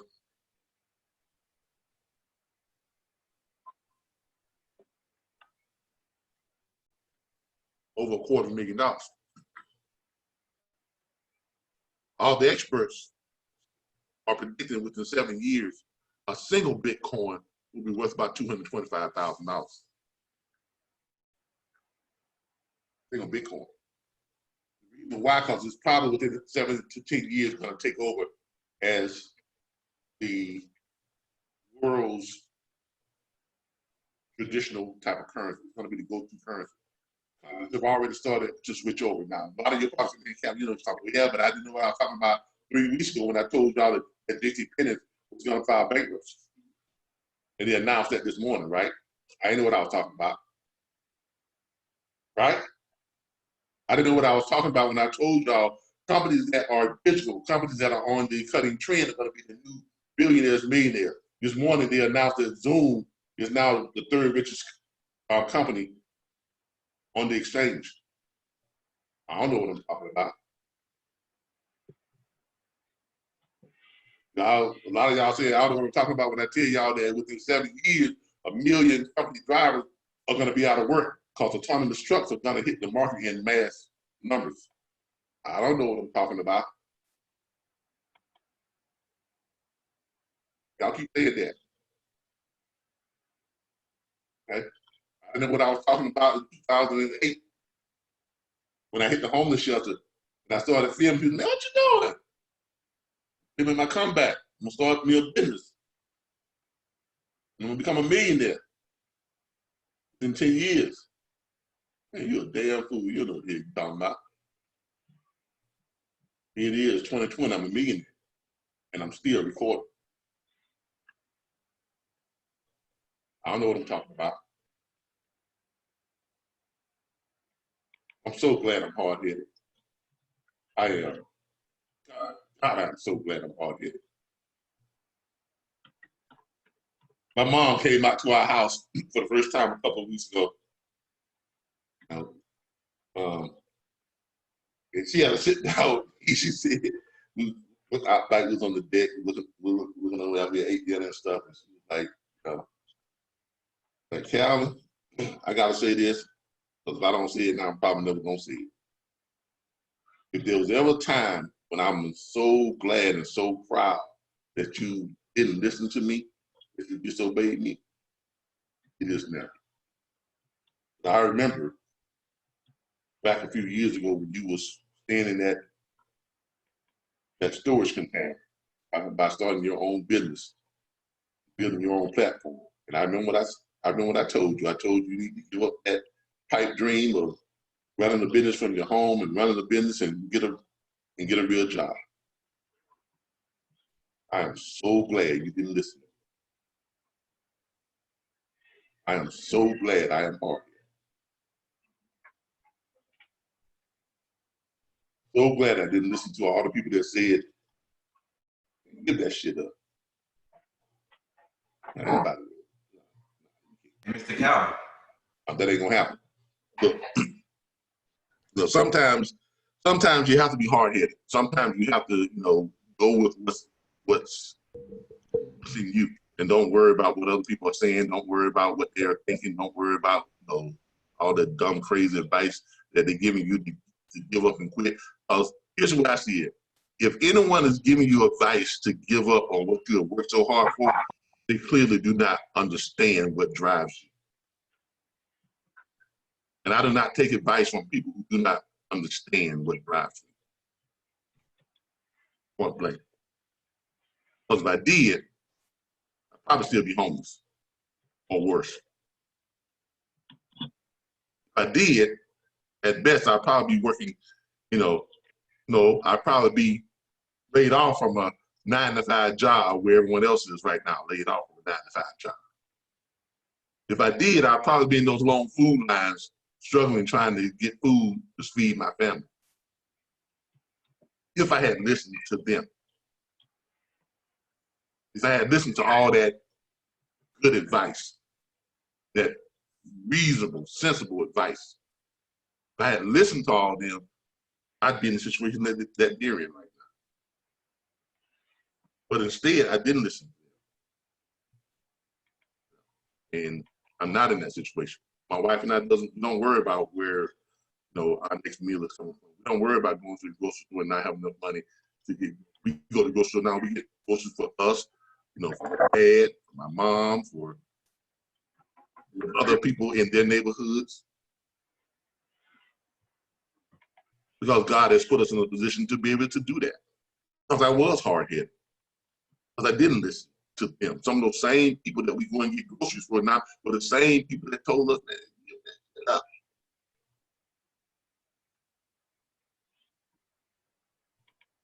Some of the same people. So, you're at this point for a reason. Okay, you all are sitting here listening to me and in these conference calls for a reason. Don't ever doubt that. You're here for a reason. And we have a plan. We have a mission. We have the tools, the resources, the know-how, and the skills to accomplish that mission. All we got to do is work as a team. That's all we got to do. Do that. And I promise you we'll get there. I promise you that. Okay? All right. I got to go. I promised my wife that I would meet her over at my aunt's house to wish her aunt a happy birthday and everything. So I didn't get a chance to go yesterday because I got tied up in doing what I was doing. And I promised you I wouldn't do that today. So I appreciate you all, like always. If y'all have any questions, please, let's save them until Monday night. We have our combined training starting next week, Monday night. Please, try to give me the time to work on all this this weekend and next week. If you can get the answers from the chat group, if you can get the answers from watching the videos or the back office site, please make an attempt to do that. Think about it before you get up and call me, because I am busy. I am extremely busy. I got to get this done. I got to get this done for all of us. So, just work with me. No private consultation this coming week, please. I'm freezing all private consultation for this coming week because I've got so much that's got to be done, and it's very important to start. And I've got, negotiations with the factoring companies all week. So let's all do what we got to do. Oh, everyone, please go to your LinkedIn. Go to LinkedIn. If you don't have a LinkedIn account, get one. Go to LinkedIn. All right, and do this right away. Everyone, go to LinkedIn. And when you do your profile, or when you upgrade your profile, upgrade it to reflect that you are an employee of Assurance USA. Upgrade it to reflect that. Okay. If you go and you start, when you're putting in your stuff and you start typing in, at Assurance USA, it will pull up, and you can list yourselves as I'm an employee there. You can list yourself as put down there branch owner. Just however we gonna put it in. Put your state. If you know you're going to be an agency owner, you're going to put down the state that you want. And if you happen to get another state, you can change that when the time comes. If you know you are just going to be a member specialist, we're going to put that down there. I'm a member specialist with Assurance USA. Because the more we get on there, the more our profile can bolster. The more we're going to get shared throughout the social media platform. And LinkedIn is where all of the professionals go. That's where all of the the trucking companies, the people who are in charge of the thing, this is where they all go. Okay, so do that. Go to our Twitter page, retweet some of the stuff that we have on Twitter. We do have a Twitter page too.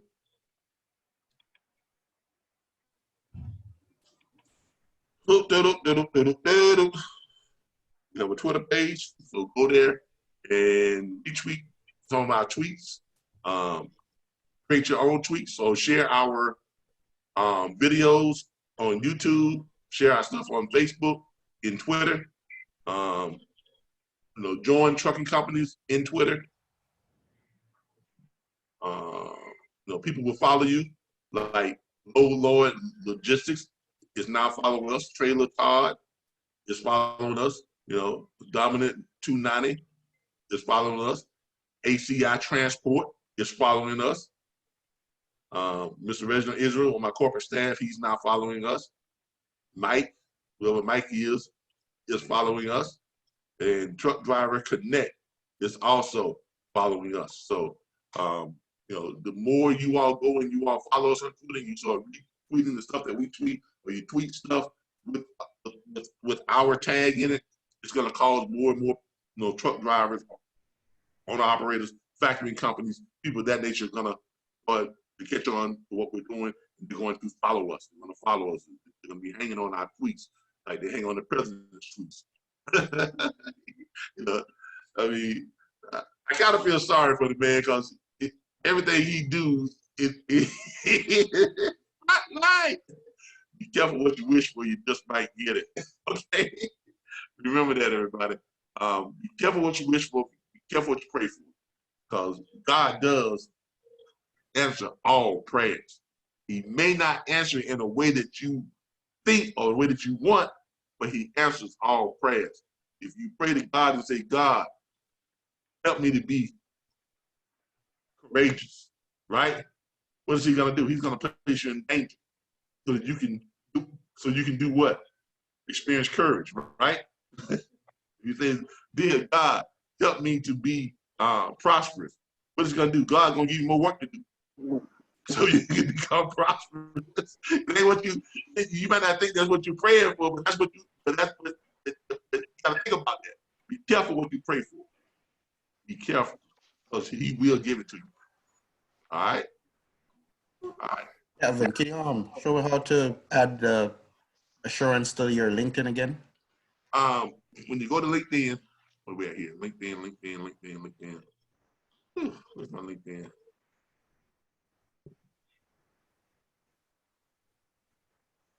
Here's my LinkedIn. Yeah, let me go back.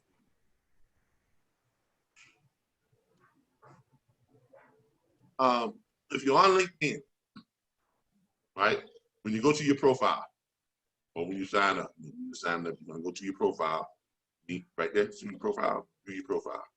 All right, you're in your profile, all right, you're gonna do your about section, right? Go to your about section, click that, about, who you are, you can put something in there, then about who you are. And you can also go down to your jobs, your career. On here. Wow.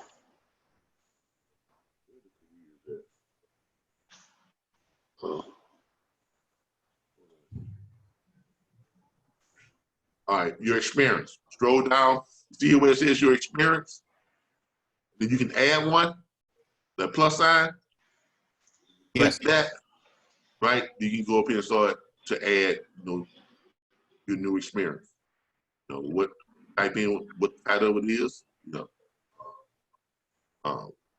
If your title is member specialist, put in member specialist. If your title is chapter owner or branch owner, put branch owner or branch president, branch whatever. Okay. And then down here where it says deployment type, you're gonna click it. You can click full time, part time, self-employed, just whatever. Right? Put that in. Then it has down here the company. When you go to the company, you're gonna start typing in ASS. So I'm pulling up stuff. ASSURANCE, right there. And then you space it, and then you put in USA. Here it is right there. Y'all see it? Assurance USA. You just click that, right? And you put in your location, right? Put in your state, right? I am currently working in this role with the month you started working in it, which is going to be this month, right? In the year, this year, right? What you're going to do, put that all down there. You go through it, you're going to fill this thing out. Then when you're done, you're going to hit save. That's going to be it. And you're going to have your new position. Okay.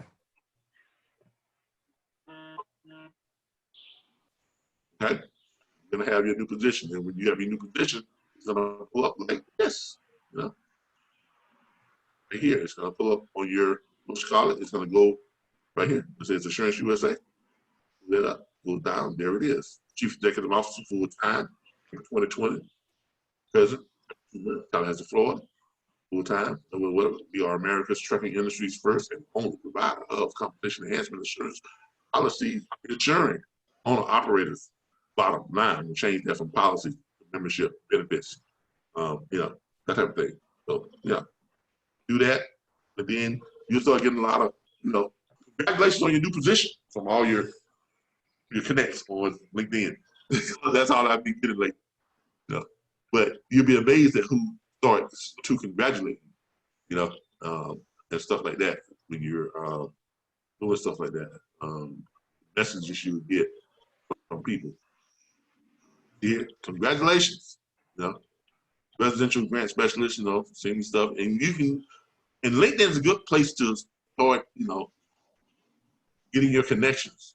You know, people start congratulating you on all your stuff, start sending you referrals and all that type of stuff. And it's a good business platform. You can connect with people business-wise. Congrats on your new role, right there. See, I'm sending something. God bless you and your family. All right. So, congrats on your new role. You know, I've been getting a lot of that lately from different people. Matter of fact, I got some from some people over at the factoring company. You know, Whitney over at Triumph. He sent me a congratulations on that. So you never know who's going to see what you have and start to connect with you, and you can make connections that can take you a long ways. You know, if you're serious about what you're doing, right? So, you know, brand. So you all do that. You all start sharing this stuff on Facebook. Start sharing this stuff on social media. You know, start hashtagging your your chaptership and the state your chapter's in. Start doing all that, and you all go and sign up for your Robinhood account. 40% of your pay, 40% of your commission is going to be paid to you through Bitcoin statues. Okay, so it's going to get you all to, start you all off, on the right side of this trend, because it is coming. It is coming, and we are going to be on the cutting edge of what other companies are just now starting to realize. Zoom, work from home, paying their people in cryptocurrencies and that type of stuff. We're going to be on the forefront of that. Okay. We want you all to be well off. We want you all to be the new billionaires and multi-millionaires. That's what we want. That's what we want. Good day, everybody. Y'all have a great weekend. See y'all on Monday. Thank you, Calvin. All right. Later. Bye, everyone. Good day, everyone. Peace. Thanks, Calvin. Peace. Always, always. Have a good weekend, everyone.